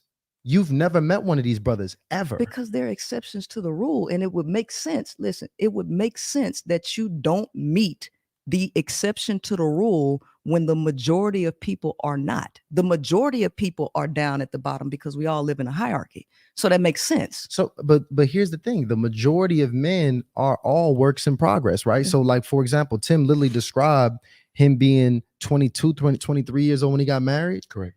Kind of in a little, and not to dish your situation, but like a little busted up situation, getting his paper right, getting his life right. Yeah. But I don't know if you would probably consider him a 1% brother at the time, but he had that the rough hardware to be able to grow and to develop into a man that can lead a healthy family all under one household, which is the foundation of a healthy society, is going to be that family. The thing about it is that can be created and that can exist with the right information. But if we just dwell in all of the realities of dealing with the worst men and build a life all around avoiding these men, we literally can get so entrenched into that reality. It's like literally us trying to figure out how to survive poverty versus figuring out how to create abundance. And I'm talking that from the relational parts of our lives, because from the reality of it is, it's not wrong if a woman wants to have marriage with a man, even though pretty much you didn't give me a straightforward answer, but that is what you inferred. Well, if a woman wants to have a long-term marriage with a man, she's wrong. But that's not wrong. No. You're missing. You misconstrued what I said, because I specifically asked, what does the woman want? Okay, because there is a reason that women are getting married. That reason would have to be put out in front, because all right. So absolutely. There are many women that desire marriage. Hold on. Yeah. If the reason, here's the thing, if I'm going to work to say, hey, I want to go be a janitor because I want to make $1 million being a janitor, it would be dumb to go to be a janitor because you want to make $1 million. Your reasoning for going to be a janitor does not align with the reality of what the janitor position. So why do most women? So why do you say most women? That analogy does not fit, because if you want to be a janitor, you may become a janitor to have an apprenticeship so you can see how things work. Well, no, what I'm saying is the person wants to be a janitor because that's the job that they want. Whether it's flipping fries, they're not going to say, listen, I want to own a company where I have janitors that I contract to. They're not saying that. I'm saying that they're saying that they want to be a janitor because they want to make $1 million. So in that analogy, it makes zero sense to go be a janitor because you want to make $1 million when the reality of a janitor's pay is not going to net you $1 million. So that's the reason why I'm asking. A woman could want to get married for reasons that go against what the marriage is typically going to produce. Give me an example. Like, what does that mean? So if a woman is getting into marriage because her whole idea is that she has this Prince Charming who is going to take care of her and let her live the soft life where she can stay at home and just be abundant, and most often that is not how that's going to turn out, because what the job duties that are required for a wife, right? will not allow you to just sit and be a pretty princess with the male carrying all the weight. The system does not allow that. The actual construct of that. So if you want to be a pretty princess just chilling at the house and not doing all of these domestic duties, and the male is not, the reality is you would have to hire extra help. Does the male have the money to actually hire you all of this extra help so you can sit and be a pretty princess? Because what women end up finding out is that marriage ain't nothing like they thought it was going to be. I think you said it earlier, Dylan. I don't know if it was me or you.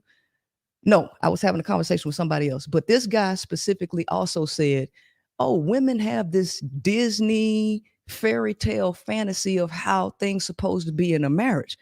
When women are getting married based on these ideals, she's going to find out when she gets in it that it ain't nothing like that. So the question now has to be answered. What are you wanting to be married for? Because it needs to be realistic about how things are going to go in that marriage, because it ain't going to be Disney princess fairy tale where you got some man taking care of all of the bills and you can just sit and just be a bump on a log. So hold on, that's a good point. Let's actually talk to Tim right here, because Tim not only has counseled many marriages and he's in one, so probably one of the best people for counsel. Would you and your wife, would you say that you guys knew what you were getting into? Absolutely not. Okay. I didn't know what I was getting into, and neither did she.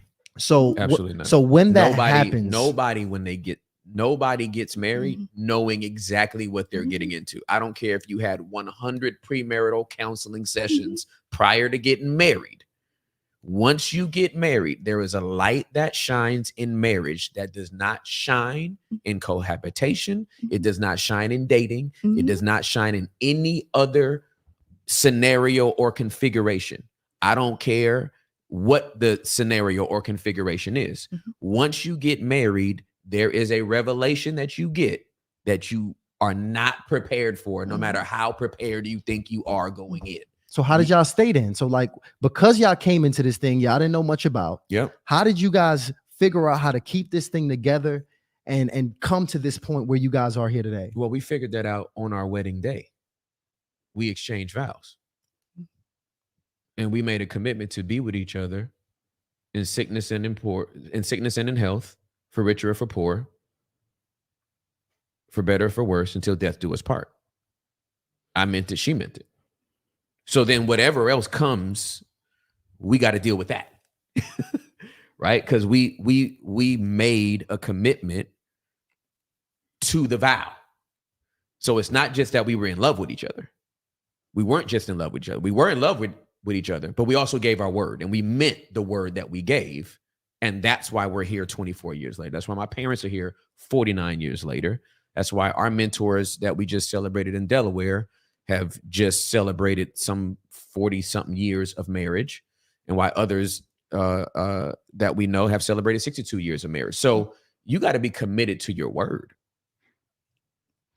And can I ask the question, what are some of these things that may come up that you have to overcome? Because I remember earlier I specifically said that when people say they've been married for a long time, I know that the woman has to tolerate a lot of things in order for that marriage to stay together, because even when you look at the divorce statistics, it's women typically filing the divorces, right? So 70% of divorces are filed by women, and that number increases to 90% when the woman is college educated. So basically, when marriages stick for a length of time, it is typically because the woman stayed. She did not initiate the divorce, and she committed to even things that may be against her satisfaction. So what are some of these things, if you don't mind speaking on them, that may come up that you would have to deal with and just try to get through? Well, the major thing is communication. I think when in any relationship, partnership, however you want to define it, the moment communication breaks down, that's where any and everything else flares up. So communication was the main thing that we had to work on, because I'm raised in one family unit and I'm understood by my family. She's raised in another family unit, understood by her family. And in every marriage, you have to create a new language. You have to find a new way to communicate to each other. And the way you're understood by your family of origin is not the way you're going to be understood by your spouse. So that's the major issue that we talk about with everybody. Can I ask you this question? What are some of the things that can arise as a result of poor or failed communication? What are some of the problems that can trickle out of that? Gaslighting, a shutdown in communication, silence, withholding from the man or the woman, adultery, lying, cheating, emotional affairs. Some resentment might even get some built up there. So many things. Domestic violence. I mean, you're opening up Pandora's box when you ask about it. I mean, the list can go forever. Correct. Yeah. Right. Okay. And so the reason I asked specifically those things is because, as I said before, is that there are that the male and the female nature, the neurology, there is an inverse relationship. So then when you take this inverse relationship and then you try to bring it together, there's always going to be problems created, especially understanding the neurological makeup of the male, him not having a vast vocabulary and ability to communicate, many men being affected with alexithymia, a lack of emotional vocabulary, these things. And so the male has a tendency, just the male himself, he has a tendency to clam up and not be able to really express himself. She could be over expressive and he not understand what she's trying to communicate, and vice versa. Because of these things, on top of the male's need, his biological need to spread his DNA, you happen to have this controlled thing because men like variety, right? So there's a lot of things that are going on with just the controlled nature of the male that has to maintain control in a relationship like this. Being the fact that monogamy is not natural and people being forced to do this, it's going to inevitably cause issues.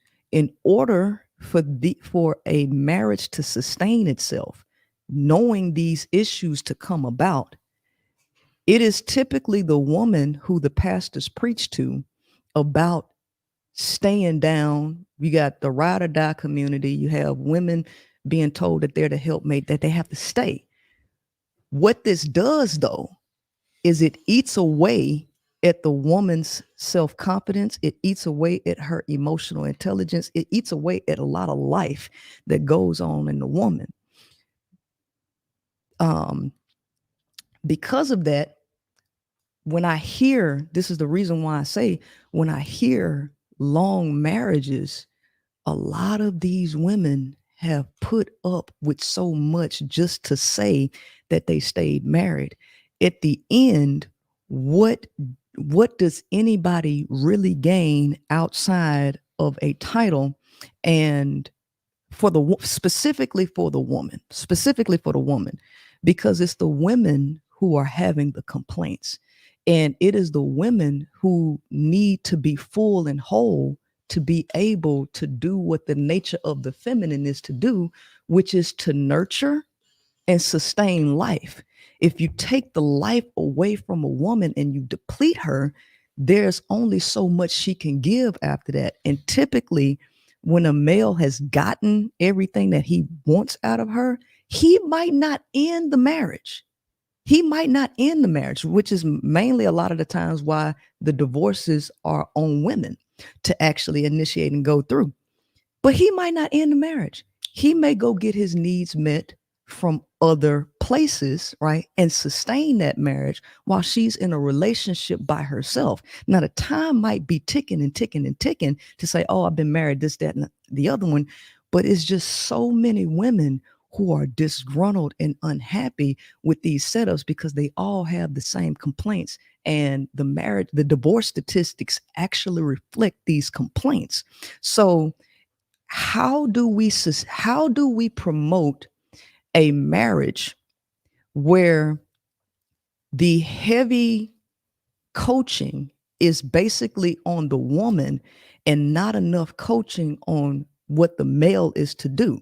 Because if a woman wants to be married, she can be married, but she must go into it understanding the realities of the situation, because at the end of the day, divorce attorneys make a whole lot of money, because the average marriage in this time, for sure, 3 years before a divorce is initiated. And what the statistics show is that 50% of all first marriages end in divorce, like 65 of all second marriages end, and then 73% of all third marriages end in divorce. So there is a consistent behavior that's going on. And what we found in these statistics is that not only are there multiple marriages going on, because remember I said 54% of divorced women don't want to get married again.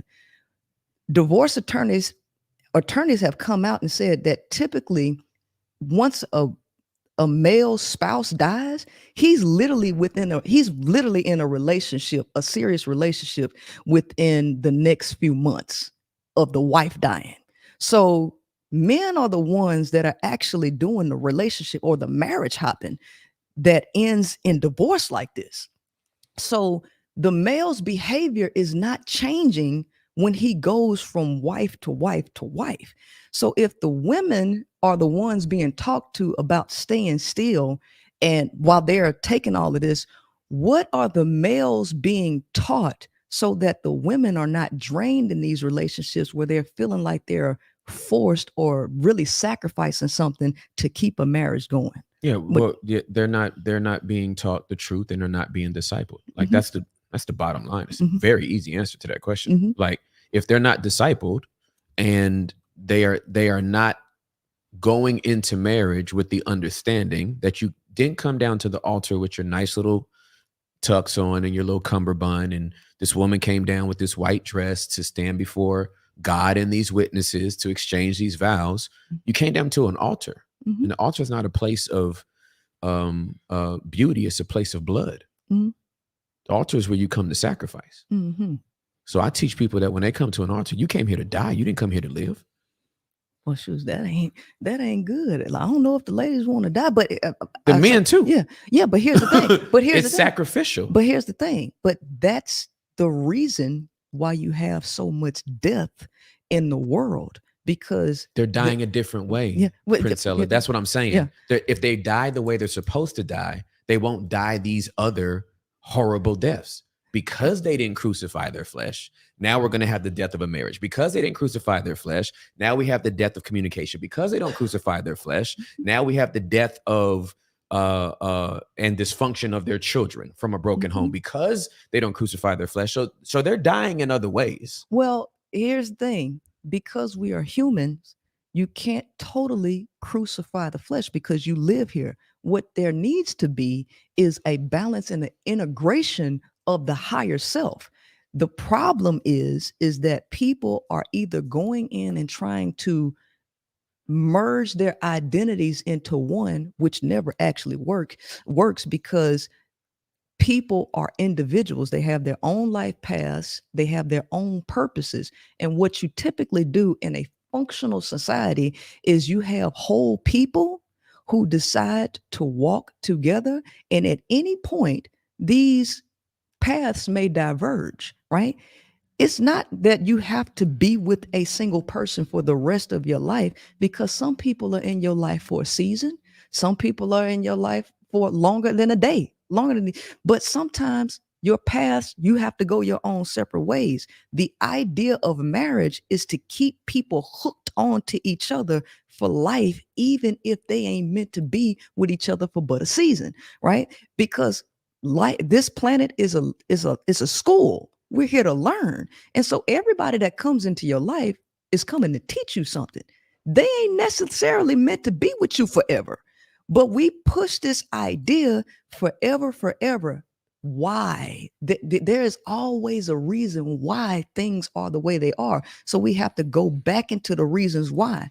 When you go back into the reasons for these religions, for the reasons for marriage, it has always been about making a world that is a more perfect for the man. Okay. And each one of these men were given a piece of property, which would be the woman. The male's body has been used by the elites as a slave tool to help one take over the planet and help build the infrastructures that you see around. Okay. So the male's body was used for that. But they used you with the knowledge that the male will do if you reward him. So not only do you have to feed him, you have to give him access to sex. So how are we going to appease the male to get him to go to our wars and fight and die and to build this? We'll give him a woman. So the woman was sacrificed as a piece of meat or a reward for the male to go out, to go to war and to build. So her rights were taken away in marriage and she was transferred over as property. This is just the history of marriage, right? And that woman could Starting when? You know, specifically marriage, the inception of the modern day marriage that we're talking about, during the Bible times where women didn't have rights to their own body, and we're talking about a couple centuries ago. Okay. So these ideas have filtered over for millennia, right? Where women are still behaving in ways that they were not naturally meant to behave, because marriage is not a natural concept. This is an artificial creation, right? So basically women were given to men, right? And up until 1974, women couldn't even have their own bank accounts. They couldn't take care of themselves because it was illegal for them to do. So 74? Yeah, the Credit Act. 1974 is when the Credit Act came into play that gave women the right to finally apply for credit on their own. Prior to that, they were not allowed to have bank accounts. They were not allowed to have credit cards, any of those. They could only have it through a man. So all of that is artificial creations. So to give the man an incentive to do this stuff for the government, they gave him women. So at one point it was illegal. There was no such thing as a man being able to rape his wife, because it's like, how can you rape something that belonged to you? That's in your pocket. Women were literally treated as property. So because of that indoctrination and that model, now when you remove all of the artificial laws like the before the Credit Act and all of that, now women are having the ability to get their own things. They are still indoctrinated with the idea that the male is supposed to take care of everything. But the only reason he was taking care of everything to begin with is because you were kept out of the ability to take care of yourself. So the times are changing, the environments are changing, but the ideas around behavior are not changing. And because they're not changing, there's a lot of conflict that's happening because people are not adapting to the new environments and the new changes. So hold on one second here, because we're going deep. Yeah. Tim, unless you have something else to say right here about what was just said, Mm-hmm. I want us to transition to solutions. Okay. I want us to get there. Yep. So unless you have anything, I'm good. Okay. Because Princella, I know you have a large following of ladies that you teaching, that you leading, and that are under your curriculum. And I want to get a vision for what the end goal is, right? Because like assuming a woman does pour into herself, right? She builds up her confidence. She builds up her self-worth. She builds up these very core fundamental things that you should just have as a person, right? Now, are you communicating that if her desire is it to continue to is it to go get a family or get a man who, a pair with a man who is on that same level and caliber so she can continue to, procreate and build and grow a family? Is it for her to move on, potentially pair with another woman, and potentially go that direction? What is the next level for a woman? Because obviously here's the reality of it is the issues that you're talking about, it's going to be some time before these get fixed. This is going to be some real generational work Absolutely. that we putting in here. So what is a woman to do now if, especially once she has gone ahead to put that work in? Okay. So when you become your full self, your true self, you all have a divine purpose and a plan that's actually not centered around relationships, right? The biggest distraction that has allowed the planet to get to where, because I'm all about fixing the planet, right? So, but the planet is in the shape that it's in because of human behavior and human ignorance. So one of the biggest things that have taken people away from their true purposes is relationships. That has given the elites all the power to do all of the different legislations and everything to get society to where it currently is right now. Distraction through relationships that were never designed to work. So women, because the nature of a woman is to nurture and sustain life, all life, not just child life, literally all life, creative life, business life, planet life. Her job depends on what her specific life purpose is. So you have some people that want to be veterinarians. They love animals. Others love, working, planting gardens and things like that. It's all about becoming of value for the planet, not becoming of value to waste all of your existence on another human being, because we all have a job that we need to do for the community and for the globe, right? Mm-hmm. So the ultimate job for the woman is to live out her true purpose once she finds who that is, by becoming a whole version of herself. In order to become a whole version of yourself, you have to study yourself, not just study your past. There are so many different tools like human design, astrology, and a lot of different things that will let you know who you are meant to be as a person and where you function most optimally. Once a person then knows their value add to the world, who they are as an individual, then they can get to a level where they operate interdependently with other whole value add individuals. The feminine is a communal energy. Women are communal. So they work together for the benefit of the community, for the benefit of the whole, for the benefit of the planet. That's the ultimate job and objective. Okay, but now hold on. Okay, cool. That's good actually, because boom, she figures out what she's here to do. That's like her. She builds herself up. She finds this, the work that she needs to be going about doing, and she finds purpose in that. Now, if she does feel this desire to want family, how do you help a woman guide that instinctive feeling that she might have?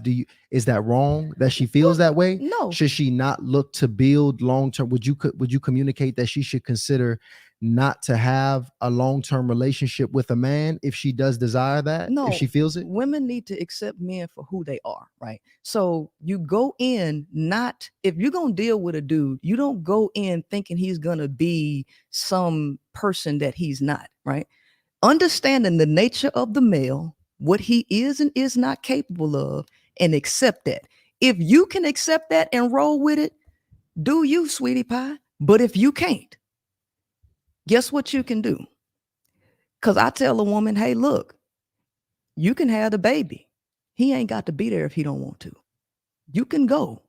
What men want women to do, though, is to chase them and beg them. No, what a woman should do is get to a place where she can sustain herself and she don't need a male. She has a community support. If she decides to be with a male, if he want to stay, he can stay. If he don't chase him. And when it comes to having children, right? Obviously, because I want to know the thoughts on that. Do you advise that a woman is on the same page with, you know, being in a long-term relationship with a man prior to having the children, or what's your counsel on how you should consider who you have a child with? That's the reason why I have 41 Shades of Men. That book teaches women about the different types of men and the purposes or the reasons that men pursue them. First and foremost, men lie. Okay. So whatever comes out of his mouth, you should not just believe what come out of his mouth. I give women the tools to be able to observe men's behavior, to listen to men say things that are not consciously being said, but to read between the lines about men. So because I have this ability, I teach women how to do this. When women know the facts, they can actually now weigh and make calculated risks. Nobody, but that's what I'm saying. What's the prerequisites, though? Is more so what I'm asking. But that's what I'm saying. There are different prerequisites for each one of them. So the first and foremost, if a woman's going to listen to me, it's best that you get the 5 components of love. Let me teach you about love. Okay. Let me teach you what the structure of love is. Let me teach you the 41 Shades of Men. And let me teach you through a course that I have called Love, Men, and Manipulation Decoded. That's a 7-hour course. So I teach women all of the game, all of the things to see and how to see it on her own without the need for me. Once she sees that, she is now able to make calculated risks or take calculated risk if she wants to.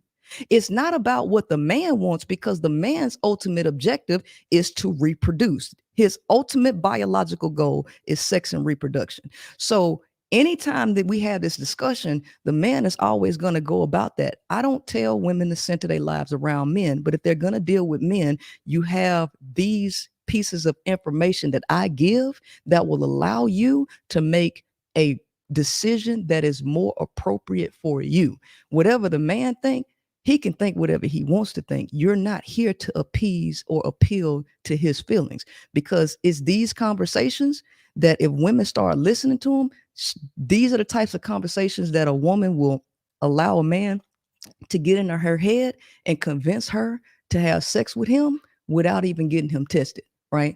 But if women knew what I know, there would be nothing that he could say that will make her feel shame or guilt for putting a boundary on what she will allow access to. If she don't want it, there's nothing that he can say. Let me just say that what you just said right there, I was telling my young adults when I was a young adult pastor when I was 30 years old. I don't believe in any sex before marriage at all. If I get to answer this same question, yes, obviously I'm coming from a biblical worldview.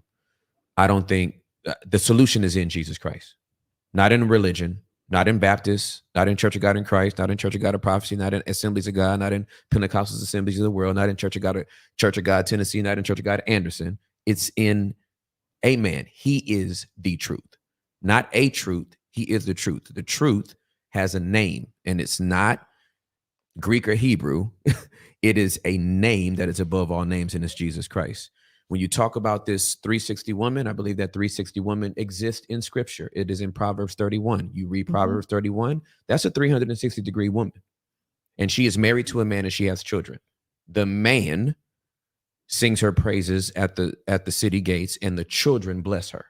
So I believe that woman exists. Our conversation has been so good for me. I love you. I feel like I have a biblical worldview, so I see everything through the lens of scripture. If I think you are anybody, to me, you are the Samaritan woman who has had 7 jacked up men and haven't had an encounter with Jesus yet. And once you have that encounter with Jesus, you're going to be like, come see a man. He is the 0.1% man. Because there is only one man, and it's only him. So for me, the solution has not changed. This conversation has been so good for me. It's opened my mind. It's stretched my mind. It's given me new things to be able to look at. And it gives me much hope that the scriptures that already exist give all the answers that we need. Let me say one thing about 48 Laws of Power. In the same way that this book was written over 1,500 years by 40 different writers, I believe prompted by the moving of the Holy Spirit, I do believe 48 Laws of Power was prompted by a spirit as well. It just wasn't holy. Because to be able to put all that on paper and it be the antithesis, it's a handbook from hell, in my opinion. Can I ask you a question? Real quick, can I ask Tim a question? Sure. I'm curious about this because, I'm just looking in the chat. Yep. The support for some of the things that Princella is saying is very loud. Yeah. Right. Okay. So I do want to ask you, the women that are, really being validated and or finding some level of empowerment from what Priscilla is saying, just what are your general thoughts about what might be the result of them consuming Priscilla's message? I believe anything short of a relationship with Jesus is incomplete. What you are saying is going to help some women. I don't believe it helps them arrive ultimately at the place that God ordained every person to arrive. And that's back in relationship with him. Again, not with Baptists, not with some denomination, back with him. This is why Jesus came. Jesus was born of a virgin. He lived, he died for our sins to put us back in right standing with God. That was ultimately broken because of Adam and Eve's sin in the garden. So the restoration of that is to get us back to Genesis 2. Genesis 2 is where a man was put to sleep and a woman was taken out of him. Not a piece of meat, not a piece of property. He was taken out of himself, formed and given back to himself for them to have union and to fulfill the commandment that was given to them to be fruitful and to multiply, to replenish the earth and to subdue it. And just generally, I can imagine too, because when I look at you, Princella, I just really look at you as like the like the evil twin sister of the red pill community. Like, because again, I don't doubt that you are, attracting women that need help. I don't doubt that at all, because I can imagine they have experiences. I'm looking at it's a comment right now from somebody on YouTube, and their name is Misandrous Records. And we all know what misandry is. It's literally the dislike, the hate, the contempt, the prejudice of men. It's like the opposite of misogyny. Actually, it's not. Well, it's in many ways it's similar. It's you got issues with men. No, because misogynists they kill women. Let's not play. I don't want to get all philosophical with it again. But my point is, these women have experiences with men that are probably very similar to you. I even remember when we reached out to you a while ago, signed up for one of your email campaigns, and I literally read the email that you put many of them to attract the type of person, because email copy, one thing that's you have to be a great email copy is you have to know who your target audience is, and you have to know some of the experience they've been through. And literally the very specific email I heard was a rape story, and it was pretty much talking to that woman like, yeah, this is what can happen. Men will rape you, men will abuse you, men will do these different things. And I feel for a woman that's been in that spot. And all I'm saying is, ladies and fellas, because I say the same thing about all different communities that are just pushing just their own agendas that don't have the spiritual principle. And this is not a diss. Oh, you can't. But what I am saying is that we have to make sure we are looking for the most principled and holistic messages that we can really find, to really not necessarily just find this temporary happiness, but this true fulfilledness that you want. And the fact of the matter is, again, I'm not dissing nobody that's going anywhere, because essentially what everybody's doing is they're looking for help. They're looking for help. They're looking for God.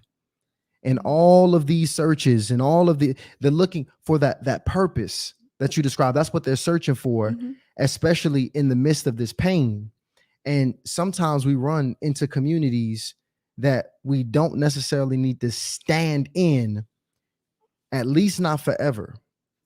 But the point of the fact of the matter is, we just really, your thought diet, man, is just so very important. And I again, I don't want to go too deep, but I just make sure, just take it very seriously, what you consume and where you go. And that's and we heavy on the guys on that. That's for the men and the women. But very serious about that. It really shows. It really shows. And I mean, I'm looking at the comments. It really shows. And I think a bit of the messaging, although I do believe it can empower some women, because I see some of the women in the chat. They like, yo, Princella helped me get out of this situation. Princella helping a lot of women get out of abusive situations. So I do believe that it can have some really good impact. But holistically, even if I'm looking at those same women's comment, even when Tim Ross really brought reality to what you were sharing and really had a moment, and it really slowed me down to really think, wow, Princella is really vulnerable right now. She really telling us about some shit that she's overcome. The comments from those women was, those are crocodile tears. Tim Ross is full of shit. He's faking for the camera. So that's what I mean. It's like you can consume so much of a message and internalize it so much, especially when it's rooted in fear, and especially when it's rooted in, I mean, just example after example after example after example of what bad can happen. It can totally dilute all forms of optimism and positivity that's remaining in you. So although I do think your message does have a place in a way, I think overall, if somebody was to solely consume it and to overconsume it, I do think it's no real longevity in learning it. Can I just that's insightful that you was able to catch that. Did you feel like that moment for me was insincere? Well, for me, I have to analyze people. We just met. So right. I have to analyze people extensively, because I hear all of that. But the fact of the matter is, we know for a fact that tears can be used as a manipulation tactic. Men do it all the time. They do. They're like, one of the main tactics that a male will pull if a woman is about to leave, he'll break down and start crying, or tell the woman he gonna kill himself if she. So here's the thing. Did you feel that from me? No, I don't typically move in feeling, right? So I'm not gonna say that I felt any kind of way or I thought any kind of way about it. One thing is, I really wasn't even looking at you until when you started saying that. It actually caught me off guard, because I wasn't expecting that, because I expect men to do exactly what those two did, right? They asked me a question, and as I began to it's like it go in one ear and out the other, and they're quick to and so I expect that, right? Because that's typically what happens. So when you started talking, it just caught me off guard that that's where you were, because at the end of the day, I do these conversations with men all the time. You'll very rarely see me on any podcast with a woman. I'm comfortable talking to men because I've been in male spaces for over 20 years. So I know how to relate to men. So this don't bother me, because this is typically the response I deal with men. So when I didn't think anything of it, but when he's saying what they say, the reality is that tactic typically is pulled. So for them, it's like, that don't mean nothing. For me, to me, it's just a conversation. I didn't read into it. I didn't take away from it. It just was what it was at the time. That's just how I feel. I don't know you well enough to say what's sincere and what's not, because typically when I deal with people, I'm able to observe their behaviors and stuff. So I'm not really being able to observe as I'm having a conversation. Understand? Right. Yeah. Because So, there's a lot going on right now. I will say that again, anyone that is a part of our basement community, I sit down with people and I hold space for them to give us the gift of their vulnerability. That's where I live. That is my life. And so I'm an empath. I'm a feeler. I can't hear something like that. And again, I see everything in pictures. And so I'm actually looking at little Princella, watching her mother's nose be broken by the man that's supposed to protect his mother and his daughter. That's effed up to me. Like that's incomprehensible in my mind. And so, and maybe if it would have just been that, right. But again, and you giving us the gift of your vulnerability and you start lining up your personal experiences, I can't hear that. I'm not expecting them to do it. Like this is just the way I'm wired. I cannot hear that and it not move me with compassion because my heart breaks for anybody to have been in that type of scenario in their life. So, but see, for me, when I look at that, I don't look at it from a place of victimhood or even sorrow for myself. I go into an analytical thing because there is a reason that those things happened, right? So there's a reason that my father behaved the way that he behaved. Absolutely. Right? And so I go into that understanding the nature, the neurology and things like that, and the dynamics around it, which makes it make more sense, right? And so instead of being a quote unquote victim, I was actually just a casualty or collateral damage to implosion, right? Yeah, for sure. So when you're too close to something and it implodes, you get the shrapnel and all of that stuff that comes. Correct. Right? Absolutely. Right. Yeah, so the thing about it is understanding what breaks people. Understanding what causes people to behave in certain ways, right?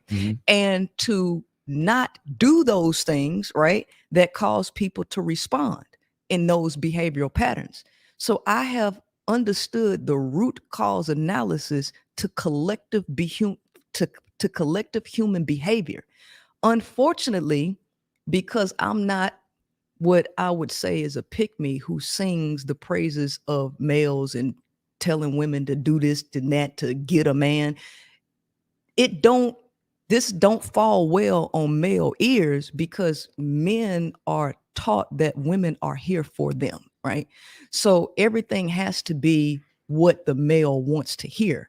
I don't talk based on what the male wants to hear. I talk based on what's good for society and how to fix behavior. Unfortunately, because the majority of humans in a hierarchical system are pushed down to the bottom, that means they are in negative emotions. That means they're operating in scarcity. They're operating in fear, both the male and the female. But this is not the natural environment for a female. So because you have the females in this environment, pushing them down to the bottom of a hierarchy when their nature is circular and egalitarian, of course, you're going to create broken women. You're going to create broken males who neither one of them can find their way. And the true God is the higher self, right? And I'm going to end with saying this, is that the male needs a male God, right? For him to believe in. That male can instill fear because it's based on a pecking order. So the Bible was created for that pecking order to govern men.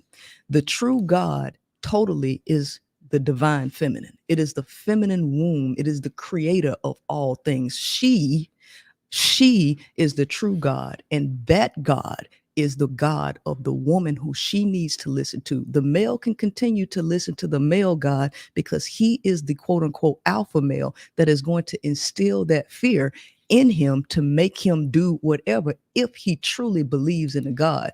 The problem with the Bible or churches or the religious Christian religion is that it allows people to do whatever the hell they want to do and then repent on their deathbed.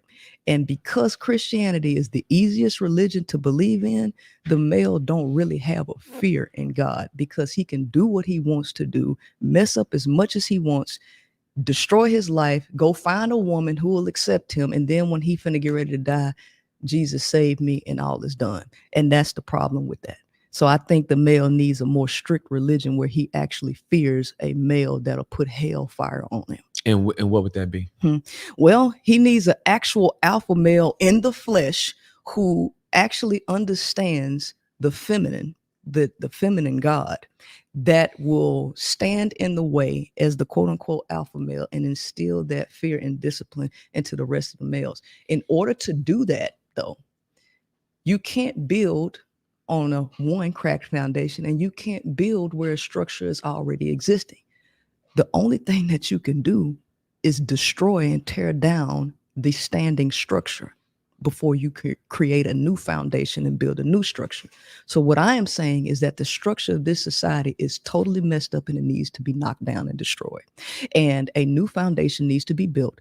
But the people that are here, right, just like you had the Great Flood, the elites have a depopulation plan for a reason. It's not just out of, the blue that they have it. They intentionally messed up this entire world, and now they have to correct the damage that they have done, which is the reason why they have a depopulation plan to begin with.